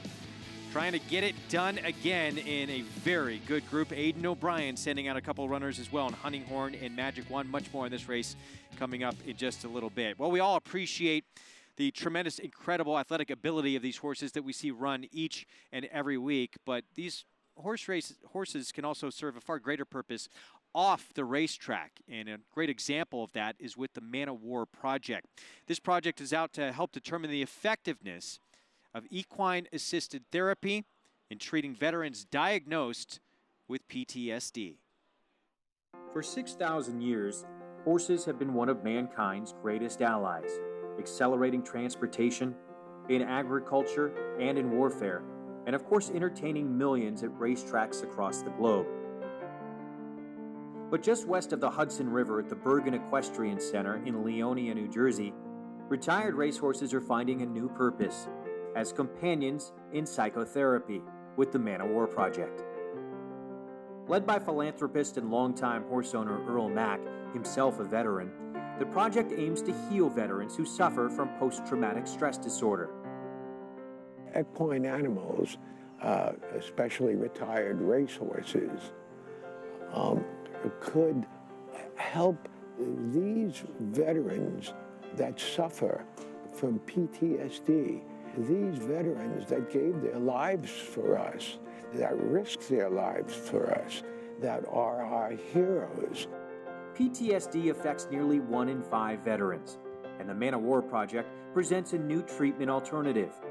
It's the first university-led research trial that assesses the effectiveness of equine-assisted therapy in treating PTSD, while also establishing manualized guidelines for its application. Horses, by definition, are prey animals. They are commonly hypervigilant. They are on alert all the time. They are really scanning the environment in order to determine what is safe and what is dangerous. And veterans with PTSD, both men and women, are very sensitive exactly to the same issue. So here you have a very perfect opportunity for the two species really to interact.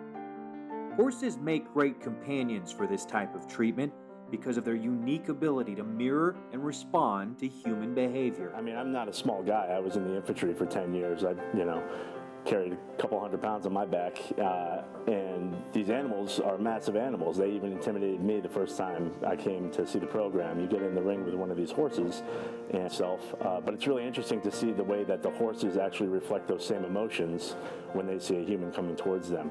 Early returns are incredibly positive. The Man of War Project not only gives veterans another way to combat PTSD, but if widely adopted, creates careers beyond the track for retired thoroughbreds. In fact, Jack is also gaining ground. Crafty Star inside the final 70 yards, in front now by 2 at 5 to 1. It will be Crafty Star. Crafty Star has won it. Well, the Man of War Project is the brainchild of Earl Mack, who you heard from in that piece, former U.S. ambassador to Finland and veteran of the U.S. Army as well, as you take a look at the trophy awaiting the winner of the Man of War on this Saturday afternoon here at Belmont Park. Got a chance to look at that trophy. It's absolutely gorgeous, and it is, you can see your shine in it, and there you see 1814. Man of War, the first turf start for Secretariat, beat Ted Tam in his second to last career start. Can a filly win it this year and beat the boys? There is Magic One. She'll try and do just that. For trainer Aidan O'Brien, right now she is the second choice on the board. She is battle tested as she gets set to tackle the boys in race 10 here at Belmont's Grade 1 next.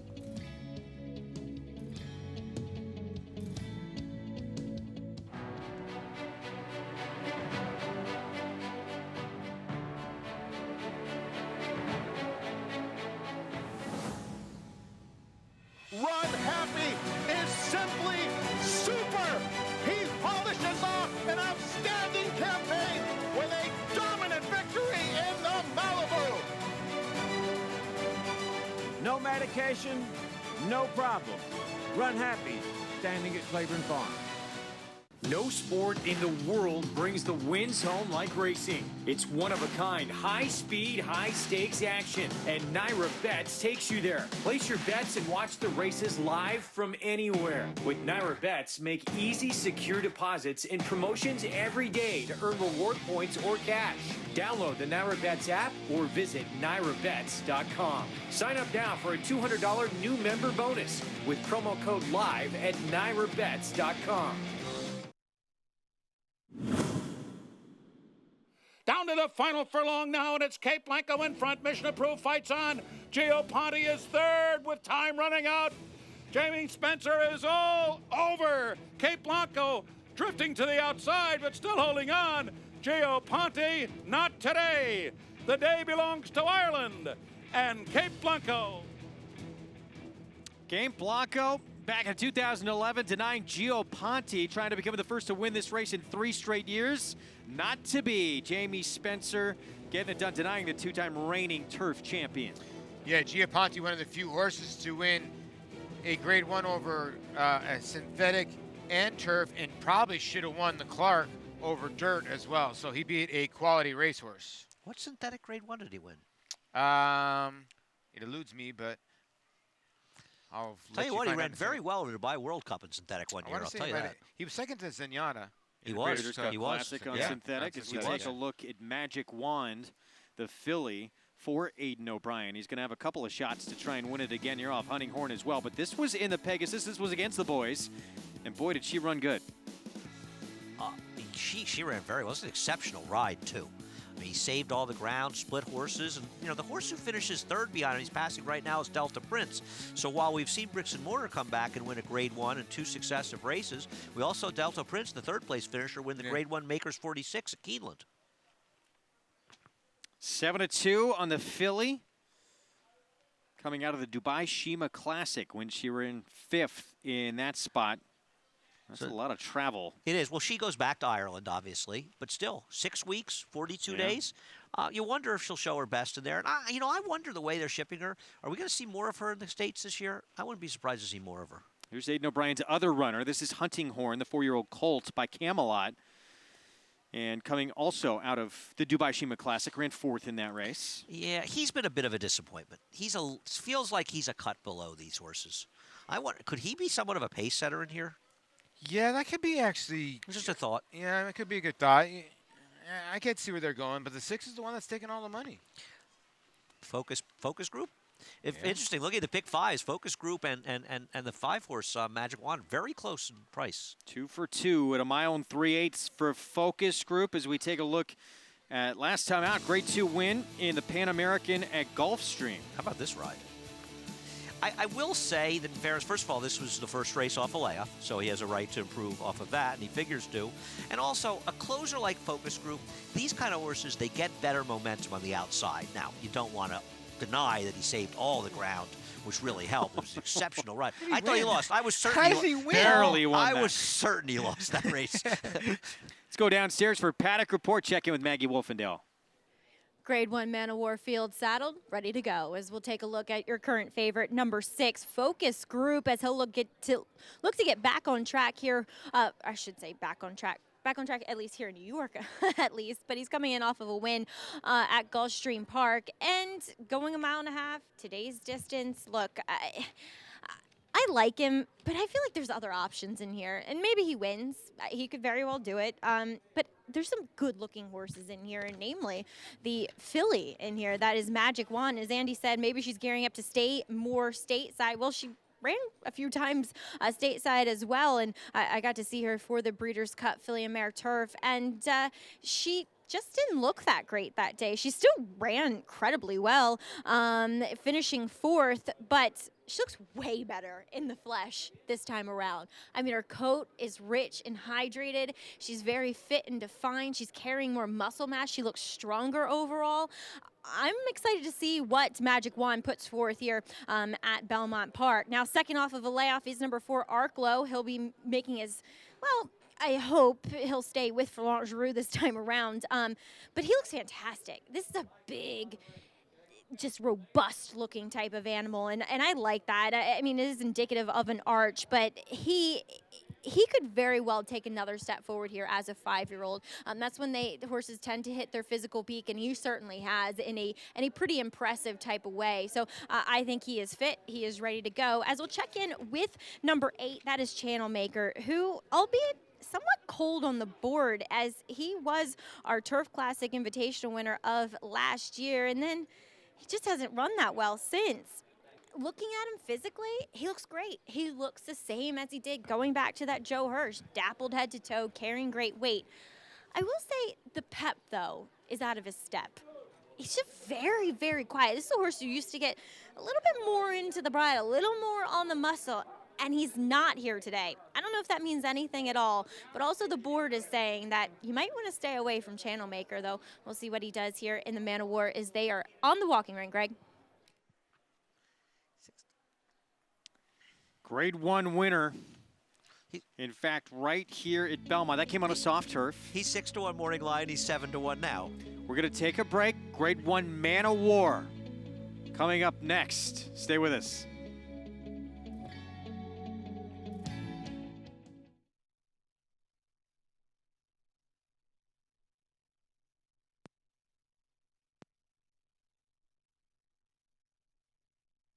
horses and destination venues, cocktails, gambling, fashion, and more. America'sBestRacing.net is a sport for you. Live it, love it, bet it. So my name is Robbie Herzl. I'm the yearling manager here at Claiborne Farm, and we've got the first crop of Runhappies this year. Overall, I'm very, very pleased with them. So first we have a colt out of Rapid Repair. He's a really nice colt. Very happy with how he's come along as a yearling. So there was a lot of demand for the weanlings last year. They sold for over 6 times their stud fee, and we're really excited for the yearlings to come through the sales, and we're expecting big things from them. Runhappy, standing at Claiborne Farm. No sport in the world brings the wins home like racing. It's one-of-a-kind, high-speed, high-stakes action, and NYRA Bets takes you there. Place your bets and watch the races live from anywhere. With NYRA Bets, make easy, secure deposits and promotions every day to earn reward points or cash. Download the NYRA Bets app or visit NYRABets.com. Sign up now for a $200 new member bonus with promo code LIVE at NYRABets.com. Mastery retired undefeated, winning his 4 starts by a combined 20 lengths. A 6-figure September sale purchase, he won impressively in his 2-year-old debut at Santa Anita. From there, he captured the Grade 3 Bob Hope Stakes and completed his juvenile campaign with a dominant performance in the Grade 1 Los Alamitos Futurity. At 3, the top-rated son of Candy Ride sizzled in the San Felipe. Now his much-anticipated first crop arrives in 2019. Mastery, standing at Claiborne Farm. We're back on America's Day at the Races, and our feature race is coming up. It is the Grade 1 Man of War, mile and 3/8 over the inner turf, and we have some star runners in this group. We'll see who'll take that next step forward and be a force in this division here this afternoon. Super trainer Aidan O'Brien bringing a couple of horses over here, including that rambunctious horse, Hunting Horn, the 4-year-old son of Camelot, who we're going to start things off with. I wonder if he's going to be used as a bit of a pace setter in this race. I could be wrong. I just wonder if he's quite as good as these two. 16-1 on the board, both he and his stablemate, the Philly Magic Wand, coming out of Dubai Shima Classic. Here's Zulu Alpha. Yeah, I think the horse that's getting overlaid here at 8-1 is a good price, because I think he can actually win this race first time over the Belmont Strip. Village King, 27-1, big price. Todd Pletcher and a pace setter. Yeah, he's had his chances by setting very, very, very, very slow paces and still doesn't win. Brad Cox sends out the one we'll see next. Arclo, son of Arch, Florent Giroux, rides. Lost his rider last time out of Keeneland. They've traded punches, him and Zulu Alpha, and he's getting bet here on the board here at 9-2. There he is, 5-time winner from 13 tries on the turf. 8-1 morning line down to 9-2. Here is the Philly Magic Wand, the other Aidan O'Brien runner in the race. She's a world-class runner. I wonder if mile and 3/8 maybe a little far for her best, but she's very good. Focus group for Chad Brown, Irad Ortiz Jr. and Klarovich Stables. Yeah, this is the one, the beaten here. The problem with him is he's 0-4 at Belmont, but that's when he didn't really have blinkers. Blinkers has made him a different racehorse. Epical for James Cassidy, comes in from Southern California. Southern California has some very good dirt horses. Their turf horses often are a little bit trouble when they come east. We'll see. I'm trying to be a factor on the front end. Here's Channel Maker, the Grade 1 winner for Bill Mott. A little tough to ride, and it's going to be very interesting what Rosario wants to do with him. Does he go to the lead, or has he got to time him perfectly? But not without a shot here. And Coolin Rock for Mike Maker. Kendrick Carmouche gets the call, 41-1, the biggest price on the board. Another sharp claim by Mike Maker that has improved stretching out in the turf. He's 40-1. He was a length off of Zula Alpha 2 starts back. Great crowd on hand on this Mother's Day weekend. Make sure you call your moms tomorrow. Okay. So we take a look here at Channel Maker. Thanks, Greg. Walktail Stable. Forget her. Bill Mott. I know you wouldn't forget, Andy. 6-1. I'm betting this horse. And I'm hoping that Joel Rosario is aggressive. Doesn't mean he's going to be in front. I just hope he makes an attempt to go for the lead. If somebody else wants to take it from him, he can let them have him. But he's fast enough to get to the front if they're aggressive. And This is his big win, the Joe Hirsch. And this is a horse who last year, running in New York, ran nothing but races that would make him very tough in here. And I'm hoping getting back to New York will get those good performances out of him. Best performance, not that the horse can't run on firm, but the best performances have come with a little give in the ground. I agree, but it was firm in the Sword Dance. He was second. And the Manhattan, he could have won that day, but frankly, his rider just sort of fell asleep. The only bad race he had was at Churchill on the Breeders' Cup turf, and he was up on the pace, and it just didn't really like it. But other than that, he's run a good race over, wow, what, 4, 5, 6 different racetracks, 6 different surfaces? I don't want to sit in a slow pace like he did last time. Just go to the front if you're going to do that. Why does everybody always want to sit on slow paces? You got Village King, you got Epical, the 3 and the 7, who both want to go as well. As we look at Arclo, the 4, Florent Giroux, Brad Cox, and this is a tough spot for him, but he's tackled big company before in the likes of Yoshida, Beach Patrol in the Grade 1 Turf Classic at Churchill. It's competitive. If you like him, you feel like he was improving late in his 4-year-old year, and obviously he had no chance losing the rider last time, his 5-year-old debut, and maybe he's improving for a very good trainer. I thought he's a cut below, but not impossible. No, he did improve a lot as a 4-year-old, but he got beat pretty handily here by Zulu Alpha. We'll see what happens today. Let me ask you guys a question. He's 5-1, and Channelmaker's 6-1. Now, maybe the argument is, well, he's getting better, and Channelmaker isn't as good as he was, but doesn't it feel like at the same price you'd rather bet Channelmaker? Maybe it's too obvious. I'd say so, wouldn't you? Yeah, I would bet Channelmaker, or I'd bet Zulu Alpha. I would too. And he's 7-1, right? Yeah. And he beat him. I mean, it's one thing to take a horse on the come that he's going to get better and get a solid price on him. That's fine. But why would you take a shorter price on a horse that's got to improve to beat certain horses in the race? That's just bad value. Doesn't mean he won't win. Unless, of course, he proves us wrong. No, it doesn't mean he won't win, but you understand what I'm saying. No, in other I words, agree with you guys. For the most part, over time, you're much better off betting the horses that have proven that they're better horses at better prices. It's not. Sometimes we make the game too hard, and I can be accused of doing that too. In the 7 in here, if we can get to him, Andy hit the nail on the head, and I've been saying this forever. Epical? I get it. The horse is in tremendous form, and Deron Pearson and James Cassidy, they do a great job, but the turf races out in California are just not the same as they are here. And if this horse wins, he can win at 7-1. I get it. Tyler Bays ships out. He's a good rider. Maybe that horse goes towards the front end and shows some speed. We'll see what happens, but I just don't see it. I'll try to mile 3/8 one time, and he absolutely blew that field away. Of course, that was completely different kind of field, much easier that day. Let's go to Maggie Wolfendale for more. Thanks, guys. And just want to touch on the Aiden O'Brien pair in here as we'll take a look at Huntinghorn to begin things. And obviously, they're not with ponies, but they've handled themselves beautifully. It's what they're used to, not having ponies. Look, Huntinghorn, he looks great physically. I mean, he's fit. He's ready to go. But he hasn't done much from 3 to 4. He still looks like the 3-year-old that I saw last year. So that's kind of my biggest problem with him. And Magic Wand, the filly, is almost twice his size. I mean, it's quite impressive as they're following each other around here. But look, I like Magic Wand. To me, she looks, as I said, just so much better than what she did back at Churchill. And you would have to think that hopefully that Dubai race isn't going to influence her as much. It's kind of an experiment here, I would say. But from what I can tell, she looks ready to go, guys. And she'll take on the boys here in this Man of War. So, positive sign from Maggie with the filly. Again, tackling the boys. She's used to this at this point. Oh, you know, Aiden O'Brien's not afraid to run the fillies against the boys. Found no, but she's won the proven Breeders' as well, Cup turf. Yeah, I mean, he understands. But again, from Gulfstream to Dubai, back to Belmont. Yeah, that's probably a lot of went traveling. to Ireland in between. I'm tired just hearing about it. Yeah, it's a lot of traveling. That's a lot of airline miles. Well, she went from Longchamp to Churchill, and she run 4th, and then she got laid up a little bit from January to March. Not a ton of times. She's used to traveling. One thing about Aiden, a lot of his horses do travel a lot, so we'll see. Does he call you Paul? No. Just checking.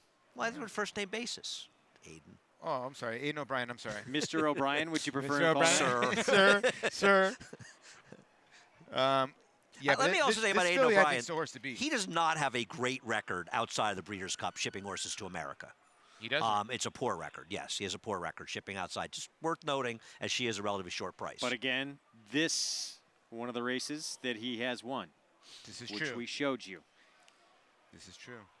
He's obviously Larry Collmus with the call. It is focus group for Chad Brown out of post 6, the favorite, but Aidan O'Brien sends out the 1 Hunting Horn, the 5, Magic 1, the filly. Let's see how it plays out in the Grade 1 Man of War. Here's Larry Collmus. Rock is the last one to move into the starting gate here, completing this field of 9. And they're all in line, ready for the start. They're off in the Man of War and off to a smooth beginning as Hunting Horn is sent out to take the lead. Village King came out well, and on the outside, there go Epical and Channelmaker, and these two will settle in behind Hunting Horn early on. Village King is running in 4th on the inside of Zulu Alpha, and then it's Coolin' Rock. Magic Wand is a good 11 lengths off of her stablemate. And then comes Focus Group and Arklow at the back of the pack. So Hunting Horn out there setting the pace under Michael Hussey, and it's a very sharp one indeed. A 22.98 opening quarter mile. Epical is 2.5 lengths behind, running in 2nd. And backing off the pace here is Channelmaker to be 6 lengths from the front. Then comes Village King and Zulu Alpha. Magic Wand is saving all the ground, and she's 12 lengths off the lead at this point.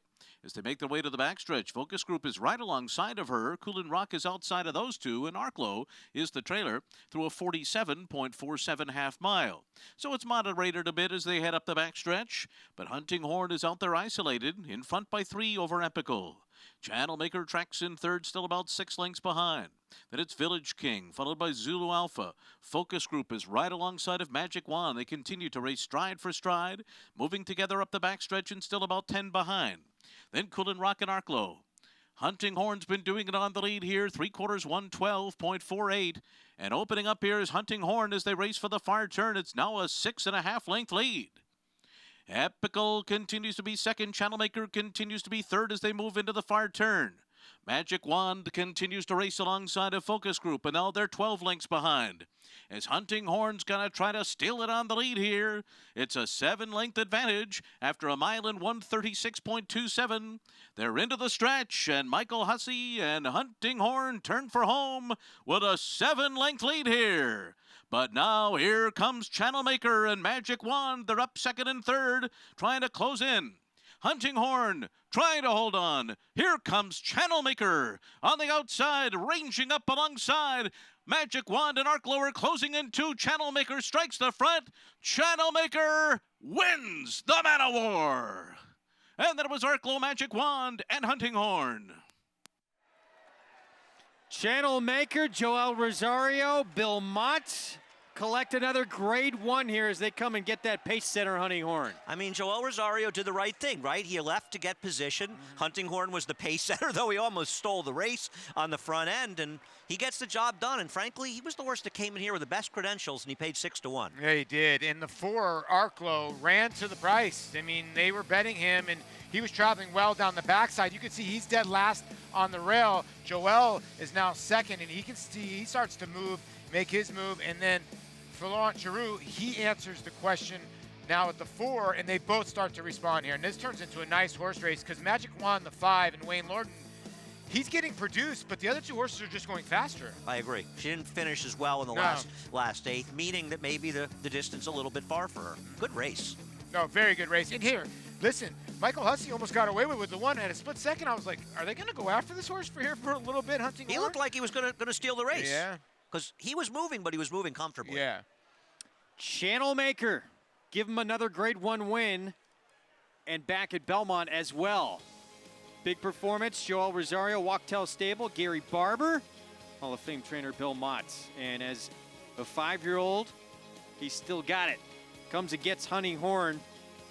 And the filly for Aidan O'Brien winds up 3rd in here. 8.45 finish as Channelmaker wins our feature race. And it just shows you what happened to Arklow last time. Lost the rider, didn't get the race. Imagine if that horse would have got the race in and comes and runs 2nd in a Grade 1. What a good job of training by Brad Cox, but take nothing away from Joel Rosario.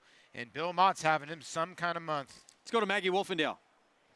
Thanks, guys. And here with winning rider Joel Rosario and channel maker. I feel like I'm having deja vu. I think the last time I was aboard Jaeger, I interviewed him, but it was Jose Ortiz in the irons. But Joel, reunited with this horse. Talk a little bit about your trip. Obviously, we saw some fast fractions out front. Yes, it was. He broke sharp out of there and just kind of no one to drag him back, just let it be what he was. And then, but definitely the speed, it was one horse in the lead. It was, going very, good speed for the distance. And then I just trying to just take my time to not move a little early, with him because, it seemed like the fraction was a little fast, I was going to say, is he still that horse where you have to time things perfectly? Yes, he did. He got there, and he's, this horse is really honest. He tried really hard all the time, and then, I'm glad that we got the money. That's for sure. And talk a little bit about, he obviously has an affinity for Belmont Park here. Is he just comfortable out on this big sweeping turf course? Yeah, he's a big horse. He just like, and he have a nice stride. He just like to run. I think he feel really comfortable. It's just especially like you said, a track like he has really wide turn. So yeah, he love this. All right, Joel, congratulations here with Channel Maker. Thank you. And guys, Channel Maker's hardly even blowing after running a mile in 3/8. Pretty impressive. So again at Belmont, grade 1 victory for the son of English Channel, who runs down the speedster out in front, who tried to steal this thing on the front end, hunting horn for Aiden O'Brien. And let's give Joel credit for getting that good position, right? Leaving to get position. And I think it made a difference because he was able to be the first one to attack, and he had just enough to hold off Arklow. Isn't it so much funner? I don't know if funner is not the right word to use, but isn't it so much fun when a horse just goes out and just like opens up 12, 15 lengths like that? It does make it interesting. I agree. I agree because it turns into a rider's race, and you got to be able to put. This horse is very tough to ride. Joel gave this horse a masterful ride because he has to be timed perfect. Because you see when he hit the lead, see his head. He pulled up a little bit because when he hits the lead and Arklow started coming at him, he's got to be timed perfect. Well, it shows you how talented these guys are on the clock that they have in their head to not push that button too soon. Right. I mean, we're all sitting here saying, when is Joel going to make his move? You guys make it at the right time. Sorry, Greg said Joe. Gross and quiet, guys. Joel knows exactly what he's doing here. Are you surprised that more trainers don't employ rabbits? Horses to be pace setters. Because I'm you see surprised. it so in much Europe, in Europe, we see it all the time. You see it all the time in Europe, but like, and we know they're smarter than we are. And when you think about it, it's not that sporty. Let's be honest. Here's the problem. Randy Hill sporting the red jacket there. The press by the way. and the social media are not as sensitive in Europe as they are here. So when they have a rabbit here that goes out, everybody thinks there's a conspiracy theory. Right. But there's a rabbit all the time in England, which I don't get. I'm with you, Paul, actually. I absolutely agree with you. People act like there's something going on. It's like there's nothing going on here. We said he's a rabbit. He's going to and by the way, if you can't tell when a horse is a rabbit, then you need to hone your handicap. We used to see it with entries, though, quite a bit. Yeah. Yeah. But, not as much these days. Remember they bought Loach years ago as a rabbit for Strike the Gold, and he finished second in the Grade 1 Carter. I mean, we've seen rabbits at 90 to 100 to 1 over in Europe too. Win sometimes. Sometimes they hang on. Yeah. Channel Maker 1560. It almost happened here.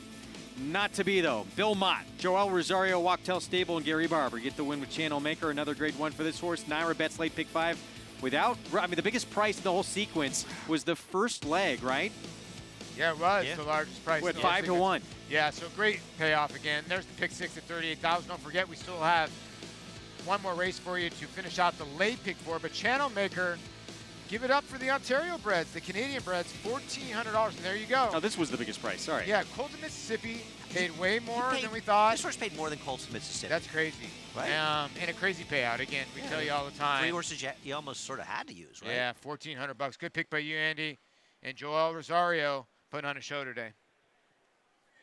And again, as we mentioned earlier in the show, might see him back in the Belmont Stakes with game winner. Game winner. Or if Mike Smith decides to get aboard. We'll see this horse back to Manhattan. I would think so, yeah. Yeah, why not? Yeah. Could have won it last year. Revenge for him. And he's a horse that likes Saratoga, Channel Maker. This might give him some confidence. We'll see. He's just a good CEO, horse. New York Racing Association, David O'Rourke, there to present the trophy for the Grade 1 Man of War as well. He really lowered himself today when he visited us on the set, though.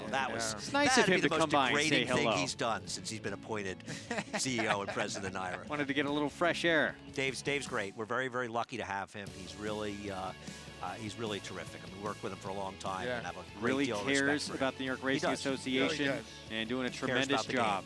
he's a fan. That's the keyest part. And what a job by the connections of Channel Maker as well. We're going to take a break. Catholic Boy we're going to talk about. He's won on turf and dirt, and that's the plan again, it would seem, this year. We will talk about that coming back. And Jonathan Thomas, he also trains Diversify this year. What's next for the Whitney winner? We'll be back. Runhappy was the fastest 3-year-old sprinter of his generation. Runhappy is stamping his horses. And they all got great necks, great hind legs. They all got a good walk, and this colt moves very, very well. Very smart. He hasn't turned a hair since we had him. First day we turned him out, he was very, very gentle in his paddock and did everything right. He's got an exceptional pedigree. Runhappy, standing at Claiborne Farm. Warfront, a leading sire on all surfaces and all fronts. His recent Grade 1 winners include Omaha Beach, Homesman, Fog of War, Lancaster Bomber, and European champion U.S. Navy flag, plus graded stakes winner War of Will, and these recent group and graded winners. Sire of the highest price yearling sold in North America in 2018. This son of Danzig continues to dominate both on the track and in the sales ring. Warfront, standing at Claiborne Farm. Back on America's Day at the Races, it's presented by Claiborne Farm. 100 years of doing the usual, unusually well. Grade 1 Man of War in the books. Channel Maker with the victory. As we take another look here down the stretch, could they run down Hunt and Horn? Channel Maker could. Yeah, you can see, watch Joel Rosario and watch Channel Maker. See, he's a high-headed horse anyway. And you can see he's starting to see the lead. And when he hits the lead, Joel hits him and decides, you know what, I'm going to put the stick away because I know that he's going to start pulling himself up. And see him pull himself up a little bit right there? He's getting slower and slower because he's hit the front. But it's a perfectly timed ride. Yeah, and Joel Rosario is one rider that he doesn't use the whip that much. He rides him out to the wire. Yeah. He is so strong, he doesn't need the whip. Yeah, he doesn't want to stop him. He wants to keep that sort of fluidity of the motion, I think. Yeah, so his hands are apparently they are like vice grips. Yeah. He is a strong dude. Race 11, maiden special weight, 6 furlongs on the turf for New York bred made special weight. Electronic. 2-1 favorite right now. It's Linda Rice, Jose Lezcano. She owns this one as well. Linda Rice horses frequently, her numbers with second-time starting maidens are about as good a statistic as you can find in the game. This one's Dam was a superior turf sprinter, and I remember even talking to Linda shortly before the debut, and she said, you know, this horse is probably going to need a race. We'll get a Paddock report coming up in a little bit. Her American run, by the way. Sorry. What's that? What is that? Caracoma Electra. She was one of my favorite mares. She was good. Oh, okay. She was really good. I love betting her. She won like 13 or 15 races. Yeah. She won a ton of races, turf sprints. Well, another horse who kind of became a favorite of ours over the summer, and we got to see him prior to Saratoga as well, went on turf here, Catholic Boy, and then he wound up winning the Travers as well. They're looking at a campaign that includes both turf and dirt again this year. Yeah, and here's him winning the Travers. He was dominant. I still can't believe he passed Analyze It after Analyze It went by him on the turf. But Jonathan Thomas did a great job with Catholic Boy, and it's good to see him back in training, going to be back in the races, and I'm looking forward to seeing him run. He's got so much talent. I agree. He's just terrific. I mean, I don't know that we're going to see. I wonder if the rest of our life we'll see a Belmont Derby winner win the Travers. This was him in action this morning on the outside. He went 5 furlongs in 102 this afternoon. Greg, how would you rate this work? That's what we have Paul here for. I thought it was sublime. I'm such a fan of this horse. I am too. I'm a fan of Jonathan Thomas. He's taken his time with this colt. You're a Grade 1 winner on dirt. You win the Travers. Now you're going to go back to the turf, which is probably his better distance. Or, I mean, his better surface, excuse me. And he just looks well. He looks happy. He's going to be a handful. He really is. No, he's a very good horse. The horse they've always said needs more time between races. Catholic Boy nominated. Yeah, that's his usual routine. Nominated to the Grade 2 Dixie at Pimlico. Let's hear from Jonathan Thomas, his trainer.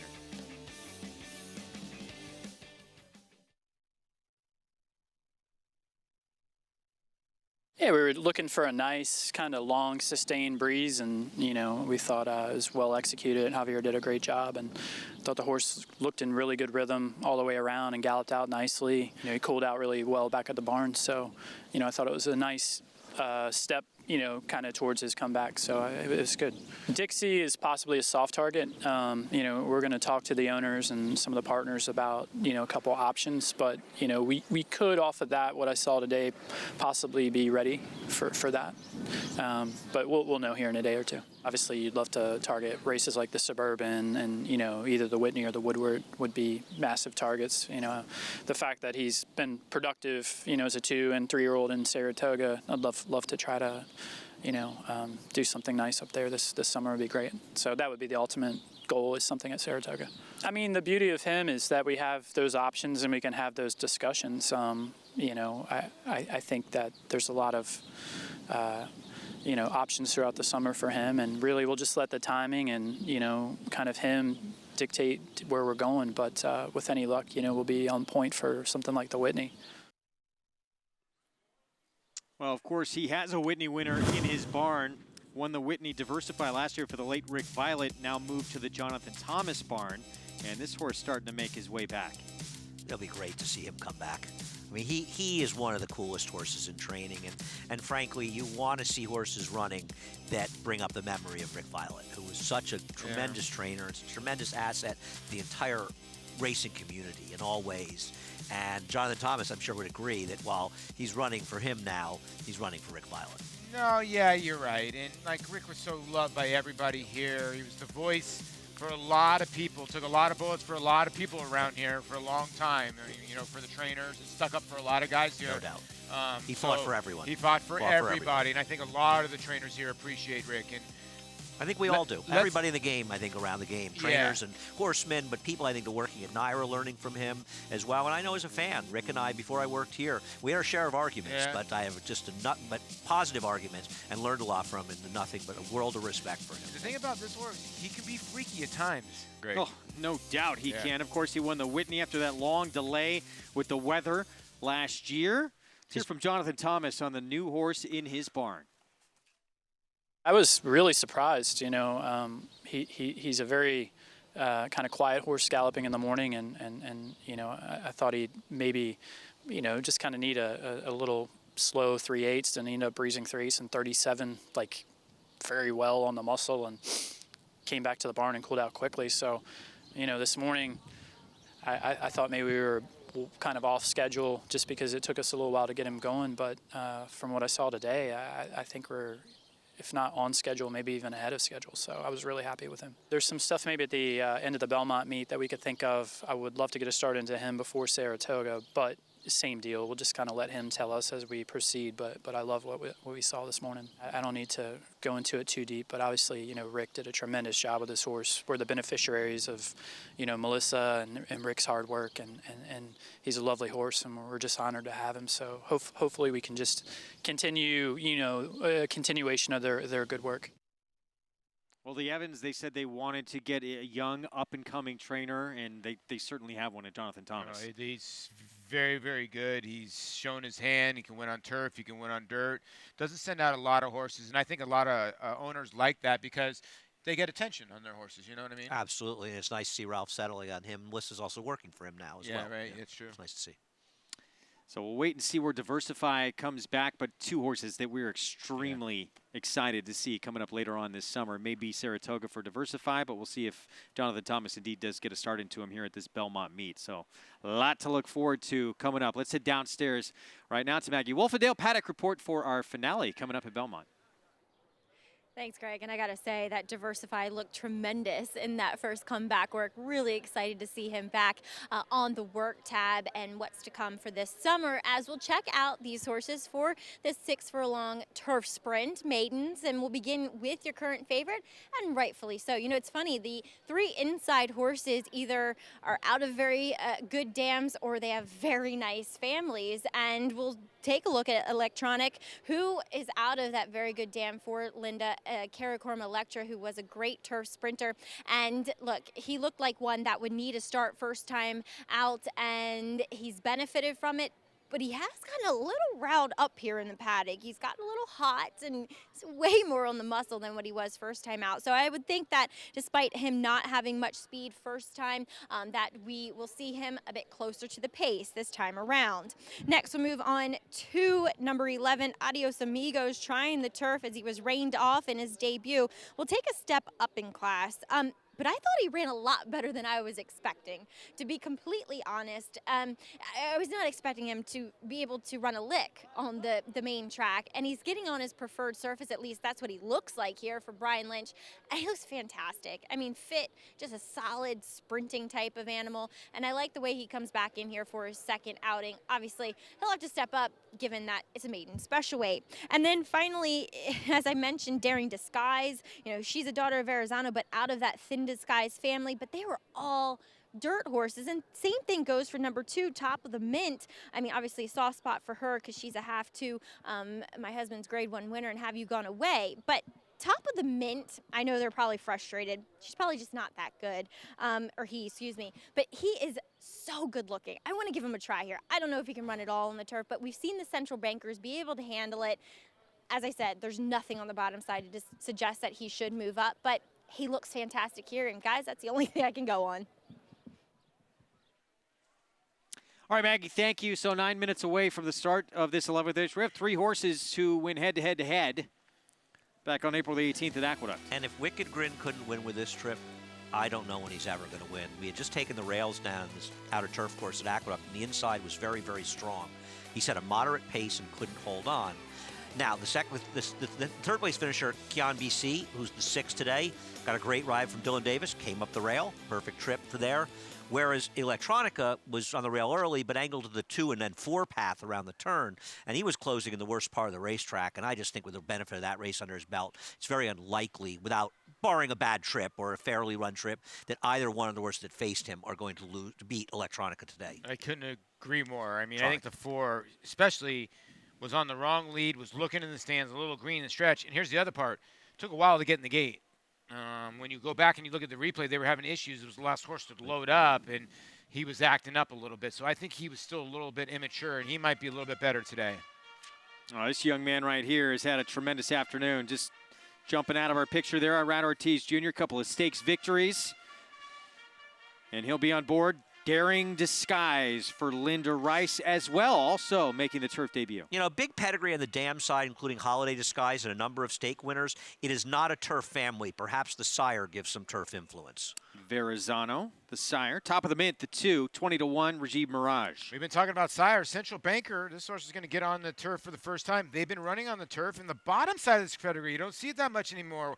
Have a Wiseman's Ferry mare. Ever heard of Wise Dan? That was his sire. Electronic Linda Rice, start number 2. Yeah, I think the horse to beat. I really do. If he improves second time out, and Linda also owns this Sun and City Zip.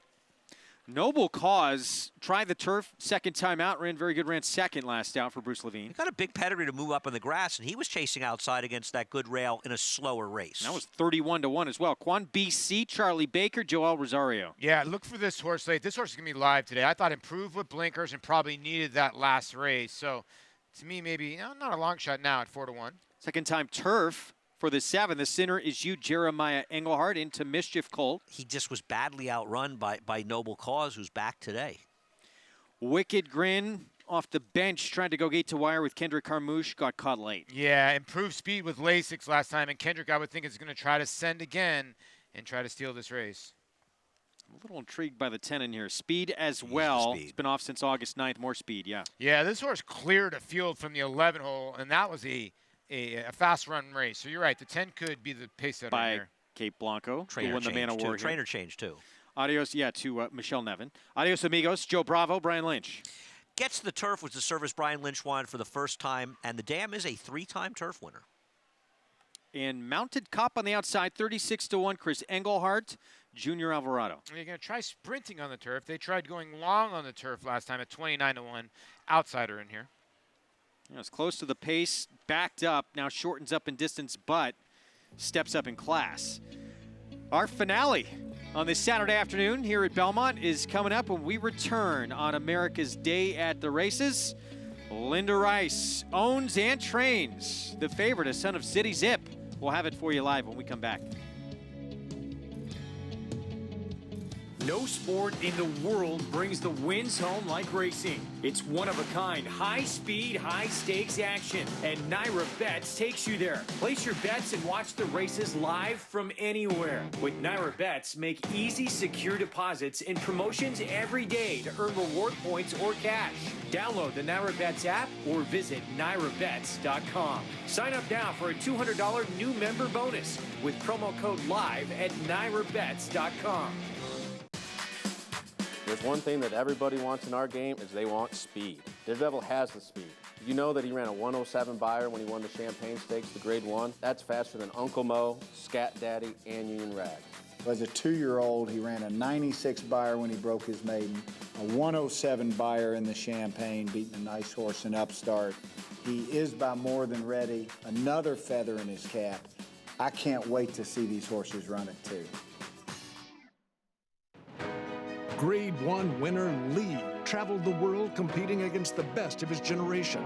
A graded stakes winner on both dirt and turf, he set a new track record in the Grade 1 Don Handicap and retired with earnings of more than $2.3 million. With yearlings bringing up to $650,000 and his first crop of 2-year-olds hitting the track, the sky's the limit for this promising young stallion. Lee, standing at Claiborne Farm. Our summer cruise is here at Spruce Lane Farm, and he's been a really intelligent horse since he got on the farm. He's just got great balance and presence. He's got a really good mind, and he does everything that we like to do so far. Our plans with this colt are probably to take him to Saratoga or to Keeneland Book 1 or 2. He fits those. We paid $250,000 for him, so he was an expensive horse, but that's where he belongs. Runhappy, standing at Claiborne Farm.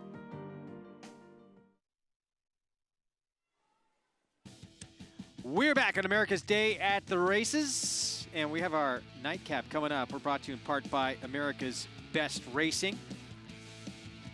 For the love of the race, go to americasbestracing.net today. Here's a look at the 5. This is Noble Cause, son of Jimmy Creed for Bruce Levine. Huge price last start and ran much better than those odds. Got second place money at 31-1. Now, granted, that race a little bit slower than the race some others are coming out of, but this is a classic example of why you look up turf pedigrees for first-time turfers. This horse had a big pedigree to move forward in the grass. It was a huge price in that race. And, you know, horses that can't handle the dirt, sometimes stake horses on the turf, sometimes can't run in the dirt. Yeah, you're right. Completely ran a different race. We saw it earlier with another Dylan Davis horse. Here's the one during disguise, and Irad Ortiz Jr. gets aboard. This is the other Linda Rice runner that's going to get on the turf for the first time. Now, I don't love it on the bottom side, but Verrazano's been okay. Yeah, well, Verrazano actually was interesting. They shipped him over to Europe, right? Yeah. Coolmore did, and he ran okay on the turf, and he's a more than ready. It just feels like a desperate move by Linda, right? This is a horse that's got a huge pedigree to be a dirt horse, a half to a bunch of stakes quality horses, and just has been a massive disappointment. And she's just praying he'll wake up on the turf. And not getting play on the board either. It was 8-1, now 12-1 as we take a look at the 10. Dove Shoot, so this is a 5-year-old now, still trying to break his maiden, but it's only start number 3. We haven't seen him since August of last year. His only turf start was his debut when he showed speed, but that was against easier competition. And you see Dove Hunt is the dam sire. Dove Hunt was a top turf horse in like 1994. You don't see too many Dove Hunts around. He was a horse, a nice horse. Well, he does show a lot of speed first time out. And even though it was a maiden claiming race, I mean, Dream Passage, who won the race, is A-okay. No, he is. Then they went fast. That's a 108 and change is smoking for a maiden 40, especially state breds. And this horse cleared a field from the outside, so he'll be in front of Wicked Grin, I think, if Johnny wants to go. Yeah. Well, let's check it again with Maggie. Thanks, guys. You just mentioned the horse that I'll talk about here. Second off of the layoff is number 8, Wicked Grin. And I suppose his comeback race was okay, but today, guys, he's gotten, like, completely washed out. I don't know. I'm not convinced of this horse other than connections with Kendrick Carmouche aboard and Christophe Clement. That's about the only thing I really like about him.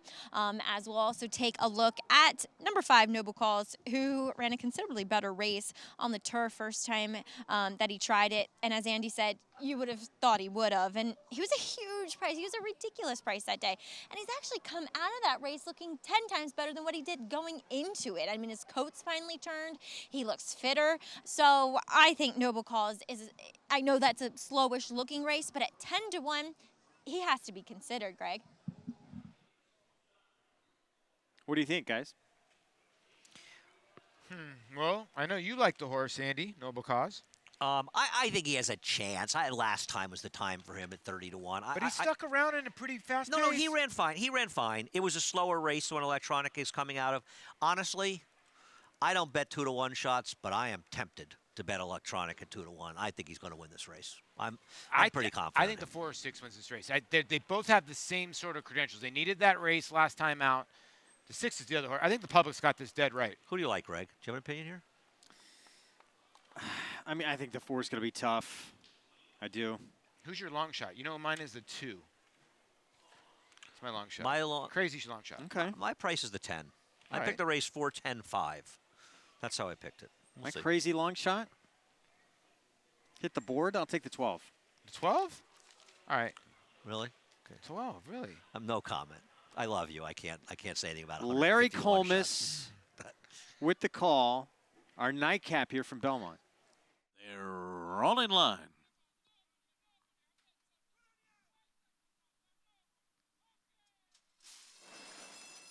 They're off. And it's the Sinner Is You out for the lead, and right alongside is Wicked Grin. Dove Shoot is up close too. Farther out are both Mounted Cop and Adios Amigos as they head up the backstretch. Then it's Noble Cause Electronic on the inside, followed by Daring Disguise and Sean BC, and then comes Top of the Mint. So they make their way into the far turn. Wicked Grin on the inside leads the way by a neck. Dove Shoot is alongside, running in second position. Outside of them comes Mounted Cop in third. A length and a half to Electronic, fourth on the inside of Noble Cause and Adios Amigos. Another 3 lengths more back to Daring Disguise, who's still well held at this stage, 6 lengths off the lead. And then back to Top of the Mint and Xi'an BC. They're coming toward the top of the stretch. Wicked Grin will turn for home on the lead. Dove Shoot on the outside, right up alongside in second. Electronic comes up between those two, and farther out is Mounted Cop. And then Adios Amigos. Daring Disguise is through on the inside, and Sean BC is closing down the center of the course with strong late strides with Electronic to catch. Electronic leads it. Sean BC, Daring Disguise, it's going to be Electronic. Electronic by 2.5. Daring Disguise got second, and then it was Sean BC and Wicked Grin.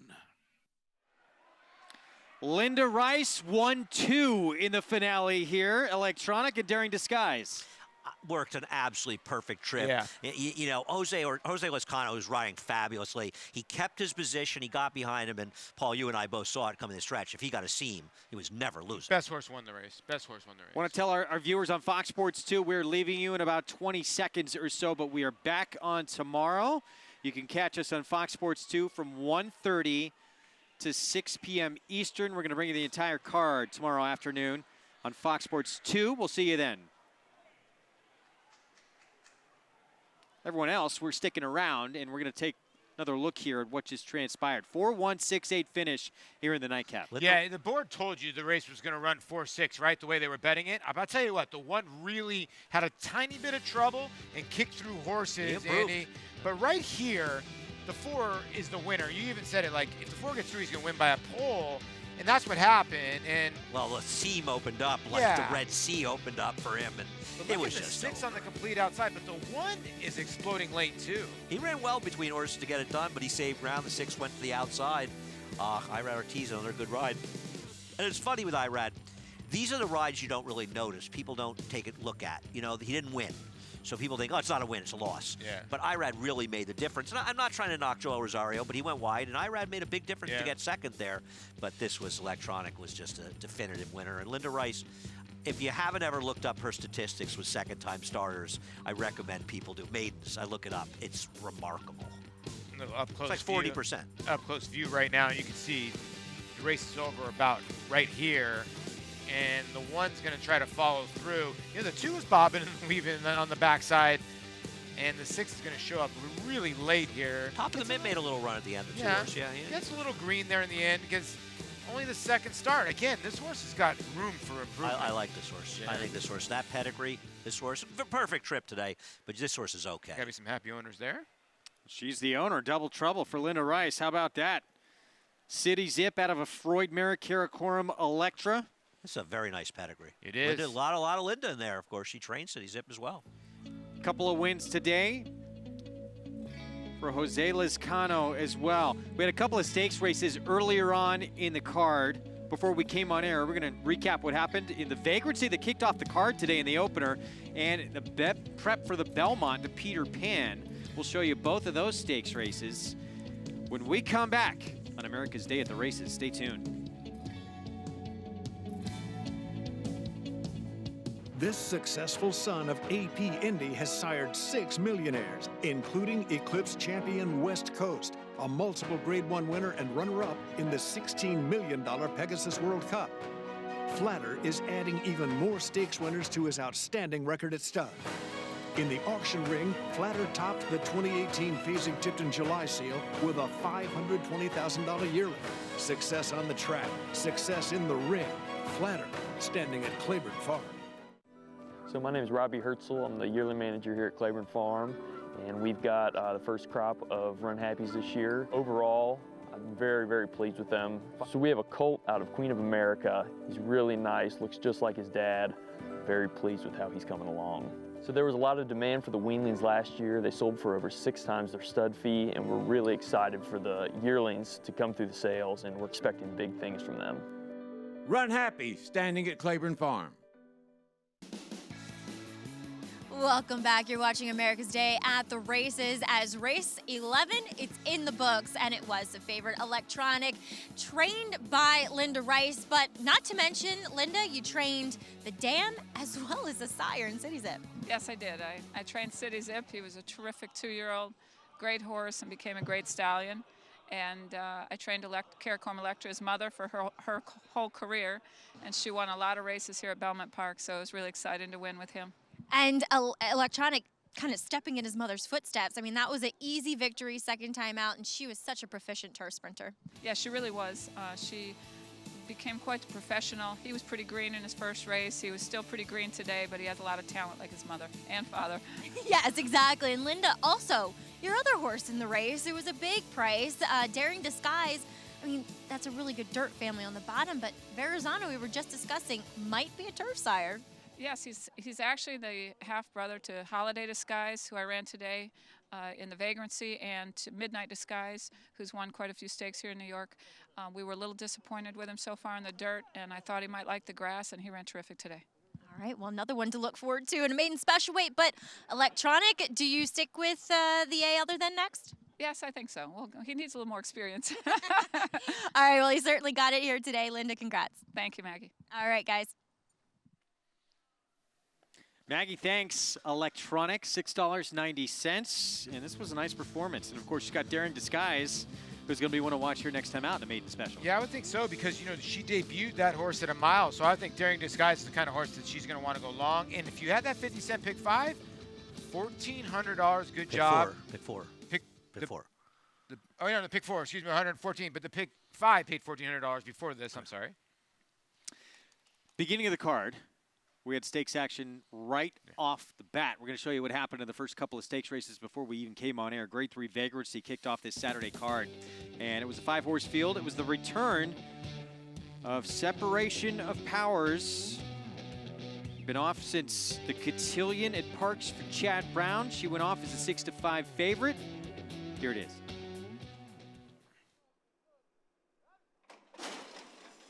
They're off in the Vagrancy.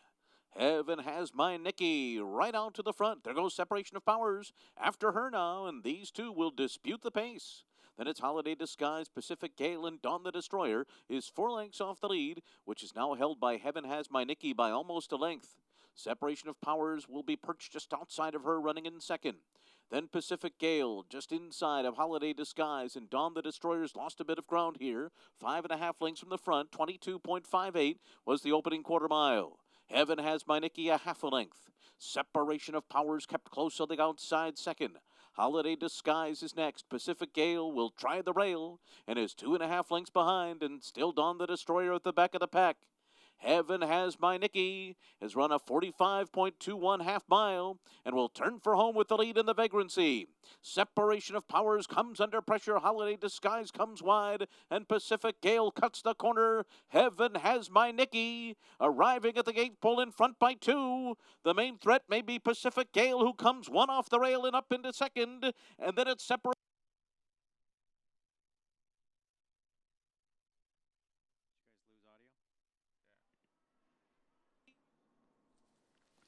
Heaven Has My Nikki. Bob Hess Jr., Ron Palucci Racing, Kendrick Carmouche, and a filly that was named after Ron Palucci's 21-year-old daughter who passed away back in 2016, said, took one look at this filly, and he knew exactly what her name was going to be. So this had to be a very emotional victory. $10.40 for the win. She wins for the 7th time in 14 starts. And she is really improving. I don't want to take anything away from her. The track is very fast. She's at a fair pace here.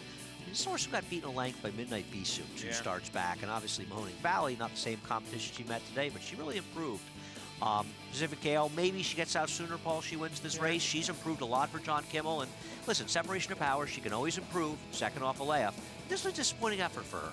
It was a disappointing effort, and she'll get better next time out. But you got to give credit to an Ohio bred winning into Grade 3 here in New York. Yeah, Majestic Warrior out of a Forest Wildcat mare, Floral Park. Yeah, bred in Ohio at Langsam Farm.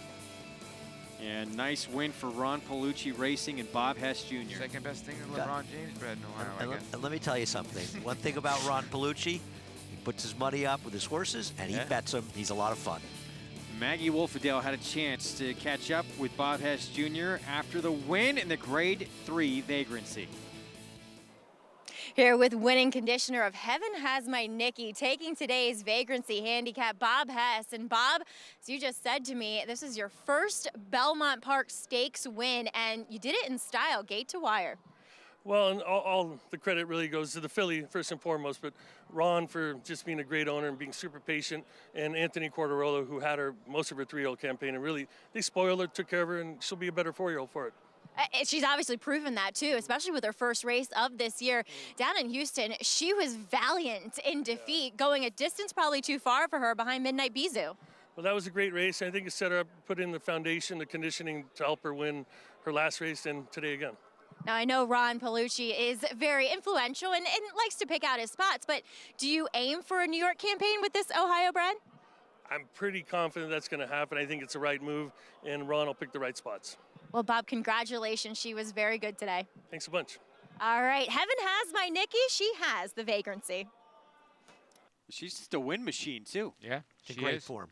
Great form. And a nice win. Nice story. You like a good story. It was a short field, but she beat a good field. You know, Pacific Gale's a good horse. Obviously, separation powers. Dawn the Destroyer didn't fire, but she also has a little bit of quality. She was compromised, I think, by the dynamics of the race. Dawn the Destroyer, to be fair. She needs not only more pace, but she needs a track that's kinder to closers, and she really was up against it today. That was the beginning of this card. We had a great day of racing today. 5 stakes races in all on the card. Race 4, Grade 3 Peter Pan, of course, a prep for the Belmont Stakes, 3rd and final leg of the Triple Crown. Intrepid Heart went off as the even money favorite in this spot for trainer Todd Pletcher, undefeated, 2 for 2. Coming in off that win at Keeneland. And watch the beginning here with the 1, Intrepid Heart. Here's Larry Collmus. They're off in the Peter Pan. A bit of a tangled start for the favorite here, Intrepid Heart, near the back of the pack early on, as it will be Federal Case to make the pace. Federal Case and Global Campaign out for the lead together. Final Jeopardy 2.5 lengths off of them, with Intrepid Heart to his inside. And a long way last is Sir Winston, who's trailing this field about 10 lengths off the lead. 23.19 was the opening quarter mile for Federal Case and Javier Castellano, who pull away to lead by 2. Global Campaign is second, 2.5. Final Jeopardy is third. Intrepid Heart is 4th halfway up the backstretch and 5.5 lengths off the lead, 7 lengths ahead of trailer Sir Winston. So they continue their run up the backstretch in pursuit of Federal Case, who went 46 flat for a half mile. Global Campaign is a length behind, running in second. Final Jeopardy is third. John Velasquez asking more from Intrepid Heart, who is now 4.5 lengths behind inside the half-mile pole, then Sir Winston. Federal Case on top as they round the far turn. Global Campaign gets closer, so to Final Jeopardy. Intrepid Heart still under heavy pressure back there in fourth. 4 lengths off the lead as Global Campaign grabs the front, coming toward the top of the stretch. 3/4 in 110.16, and Global Campaign turns for home in front in the Peter Pan. Federal Case gives way on the inside. Final Jeopardy trying to come on in the center. Intrepid Heart not today. And now from the back of the pack, Sir Winston is getting going too, and he's rolling down the center of the racetrack. Coming down to the final 16th. It is Global Campaign holding on to the lead. Sir Winston trying hard late, but not going to catch Global Campaign, who won the Peter Pan. Sir Winston was second, Intrepid Heart came on late for third, and Final Jeopardy was fourth. Global Campaign, Sagamore Farm, Windstar, Stanley Huff, Luis Saez, winning connections of the Grade 3 Peter Pan, son of Curlin. And we'll see if he ends up in the Belmont after this win in the Peter Pan. We'll go back to the start with Intrepid Heart. Again, we've talked about this earlier in the show if you missed it. I get it, it was a stumble, but still he just did not look like he was interested, and after that, it could have taken a lot out of him, but he just didn't run well. Yeah, maybe he grabbed himself and it took him out of the race, but I agree, Paul. Unless there's some sort of issue, this was a disappointing effort. At the end of the day, Global Campaign, he lived up the promise. He had easy wins in his first couple starts. They took a shot in the Fountain of Youth. He chased that wicked pace set by Hidden Scroll, and he really never gave up that badly. And I think he showed in that race that he had talent. Stan Huff took his time, took him smartly off the Triple Crown Trail, and he starts anew. Now, here's my question to you. Do you stretch him out 3 furlongs to the Belmont Stakes, or do you cut him back a 1/4 mile and run an out Grade 1 Woody Stevens to 7 furlongs? I'd probably stretch him out because he's got such good tactical speed. He puts himself into the race. And going in a 1.5 miles, I don't think will be an issue for him. I think he actually liked it today. We'll see. I thought Luis Saez did a great job of just harnessing his speed, you know? Maggie Wolfendale caught up with a winning trainer after the victory.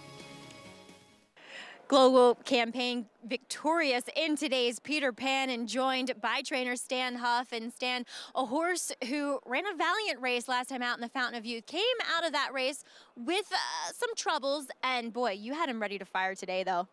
He was. You know, he's been doing well. He had his problems in that race. You know, he grabbed his quarter. And so we missed a couple weeks with him. We had planned to run him Derby Day and didn't get in. So we were lucky that we nominated for this race and had a backup. Now, I mean, with that dominant performance, do you head towards the Belmont at a 1.5 miles? Well, we wouldn't rule out anything, you know, but we were trying to get past today. Yeah. So, and he has a habit of, you know, either grabbing a quarter or doing something. So he's maturing a lot. So everything's on the table. Well, Stan, it's good to see you back here in New York. Took a little bit of a hiatus, but you weren't away from the horses, working for Sagamore Farm. Talk about the decision to go back into training for Sagamore Farm privately. Well, I'd worked with Hunter Rankin for, you know, years ago and with his family. And we were working together and circumstances happened that we were either going to spread them out or I'd go back to training. So fortunately, you know, it worked out for us. So that it is. Well, congratulations here with Global Campaign. Thank you. All right, guys, we'll see if Global Campaign does make it to the Belmont here in about a month. Yeah, I'll be interested to see. They have an interesting decision to make here because this horse has some serious talent. Do you want to tackle that 1.5 mile test of the champion? Well, we'll see what happens. You know, see what happens in the Preakness. If we get another crazy, you know, thing happen in the Preakness and improbable and some of these horses don't run, why not take a shot in the Belmont? I always want to cut horses back in distance. I want to go 7 with him. He's a really good horse. He is. And yeah, you know, take a shot, whatever works for them. But he's a very good horse. We'll see. Of course, we got to run Saturday first, that middle jewel, see what transpires. A lot of new faces showing up at the Preakness, and then decisions to be made for June the 8th here at Belmont. More on the Man of War feature race, Grade 1 win, second of his career for Channel Maker, Bill Mott, Joel Rosario. We'll take a look back at our feature race from today next.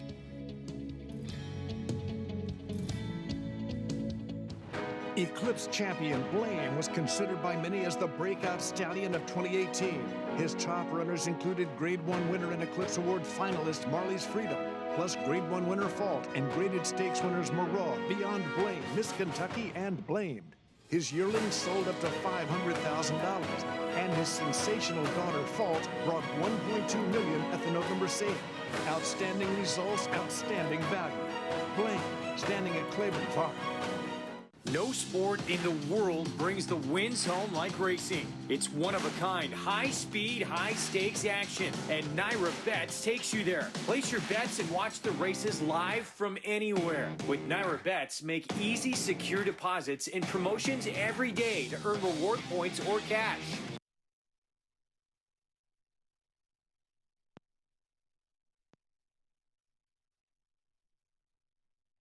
NYRABets.com.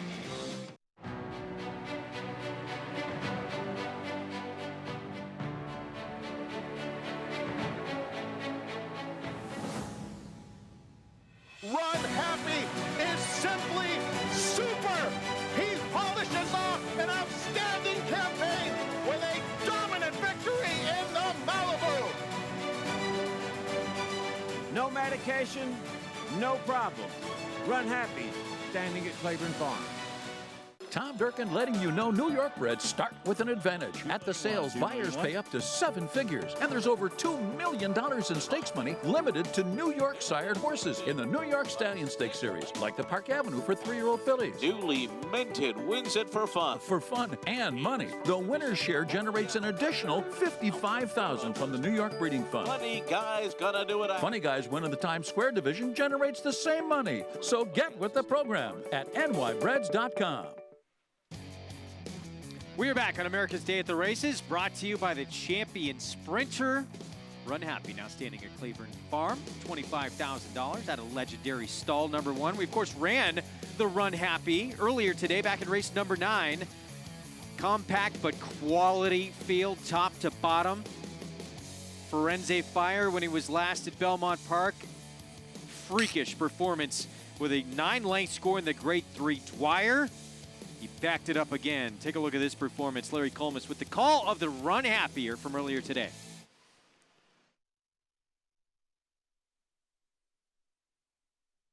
And a slow beginning for Ready to Escape as Firenze Fire goes out to the front with Killybegs Captain and Recruiting Ready. These three speed out to the early lead. Skylar Scramjet is 2.5 lengths off of them as they race for the far turn.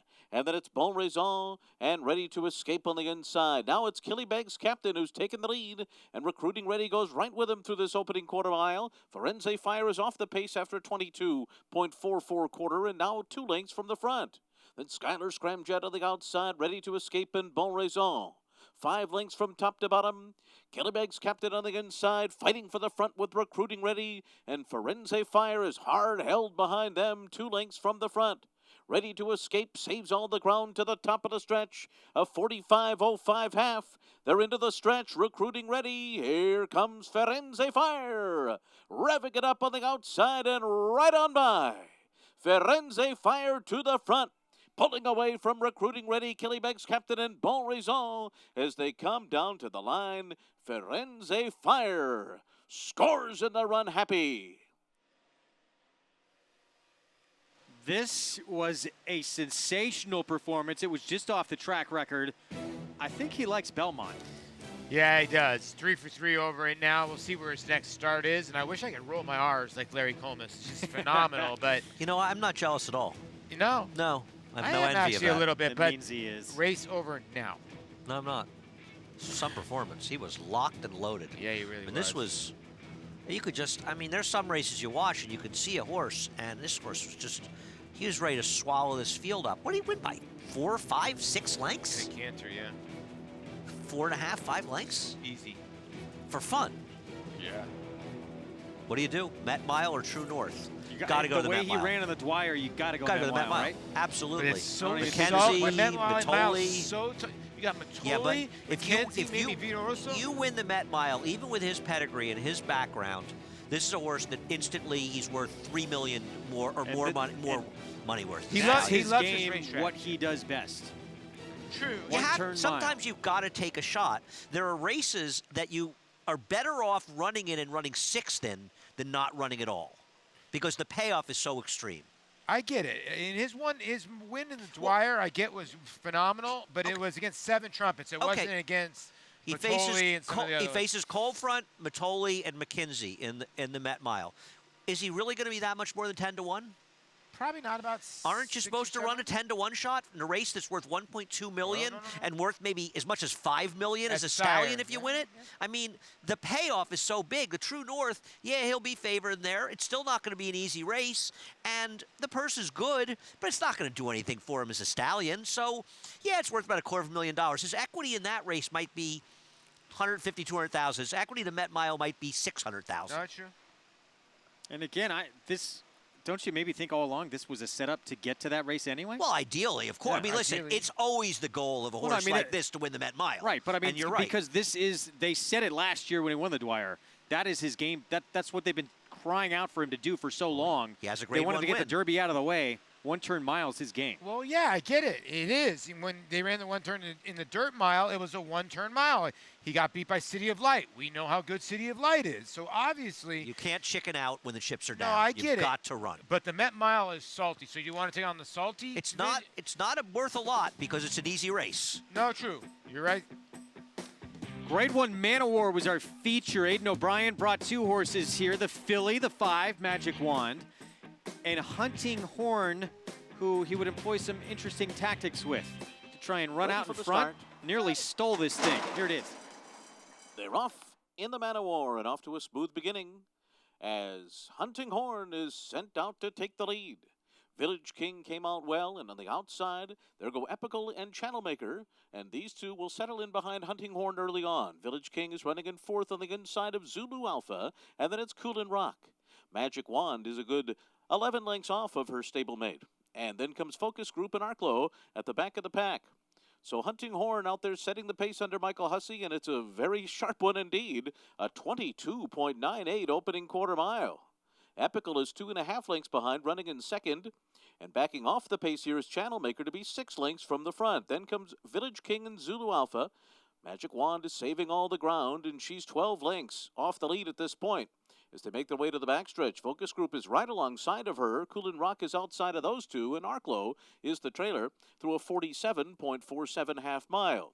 So it's moderated a bit as they head up the backstretch, but Hunting Horn is out there isolated, in front by 3 over Epical. Channelmaker tracks in 3rd, still about 6 lengths behind. Then it's Village King, followed by Zulu Alpha. Focus Group is right alongside of Magic Wand. They continue to race stride for stride, moving together up the backstretch and still about 10 behind. Then Coolin' Rock and Arklow. Hunting Horn's been doing it on the lead here, 3/4, 112.48. And opening up here is Hunting Horn as they race for the far turn. It's now a 6.5 length lead. Epical continues to be 2nd. Channelmaker continues to be 3rd as they move into the far turn. Magic Wand continues to race alongside of Focus Group, and now they're 12 lengths behind. As Hunting Horn's going to try to steal it on the lead here. It's a 7-length advantage after a mile in 136.27. They're into the stretch, and Michael Hussey and Hunting Horn turn for home with a 7-length lead here. But now here comes Channelmaker and Magic Wand. They're up 2nd and 3rd, trying to close in. Hunting Horn trying to hold on. Here comes Channelmaker on the outside, ranging up alongside. Magic Wand and Arklow are closing in 2. Channelmaker strikes the front. Channelmaker wins the Man of War. And then it was Arklow, Magic Wand, and Hunting Horn. Channelmaker, now a multiple Grade 1 winner at Belmont Park. He's just, he's just a good horse. And Bill Mott has always had confidence in him. He was running seemingly over his head in races, but running decently with tough trips, and now things have worked out for him. I'm very interested to see what this comes back to buyer figure-wise. Now he's over 1.7 million. I'm giving him a 102. More than that. Actually, almost up to 2 million now, but he's run 6 races in the 100 buyer range or over. Yep. And here's the deal, he's hard to ride. Like I said, watch him pull his head up. He's pulling himself up because he's in front. He's a smart horse. And the other horse almost run him down. But Joel timed him perfectly. It was a well-timed ride, and one of the strongest finishers got home. And Arklow ran a bang-up 2nd. But the son of English Channel keeps on trucking. English Channel. Talking about horses that had long, extended careers. Right. And they delivered much more often than not. We are back, obviously, tomorrow. Our feature race coming up on the Sunday card is the Gold Fever. It's a field of 7. Going to go 6 furlongs in here. And Bob Baffert's showing up with a 4 to 5 morning line favorite and much better. Yeah. Yeah, he looks like he could be 2 to 5 or 1 to 5 in here. And of course, John and Tanya Terranova take care of Baffert's horse in New York, do such a good job. How's he going to lose this race? I mean, I know he got beat in the Bayshore. Geez, he lost to such a good horse in the Bayshore. He's too good. No, he's clear speed, and he's just better than these horses. Yeah, and you can see Call Paul is going to be way behind. Yeah. Very rarely do you see a Bob Baffert horse get passed like this in the lane. But I think the horse that passed much better last time. He's just good. Is a good horse. He's just much better. And so much now better. you have Call Paul at 5 to 2. You got much better at 4 to 5, and you Call Paul's got to make up 7 lengths on much better. So if much better shows up with anything close to his last 2 efforts, this race is a foregone conclusion. Yeah, it is. It is. It just is. It was a long way back to Call Paul, so 4 to 5 morning line might be even shorter than that. Gold Fever, trained by Shug McGay, won the NYRA Mile, now the Cigar Mile. I'm not even going to try to pronounce the 6 horse's name in that race. But I'll give that to you because that's why you're the host. Well, I thought it was Kosciuszko, but it's he designs bridges, right? He designs There's bridges? a bridge locally, and the bridge locally in Brooklyn, and there's also the bridge in outside of Albany. As you're heading to Saratoga, as you're going up the Northway past the airport, the bridge is the Kosciuszko Bridge. When's there going to be a horse named after you? I don't even want to make it. Oh, there have been a couple this past week. We're back on MSG Plus, 4 to 6:30 tomorrow. Gold Fever is going to be our feature. That is race 8. What a performance this afternoon. We had some good ones. What a day for Rad Ortiz Jr. as well. In the Boghei on Homerique, State's debut. Gets the win. Firenze Fire gets another stakes win in the Runhappy. And then it was Rosario on Channel Maker in our feature event. We'll see you tomorrow afternoon, everyone. Take care.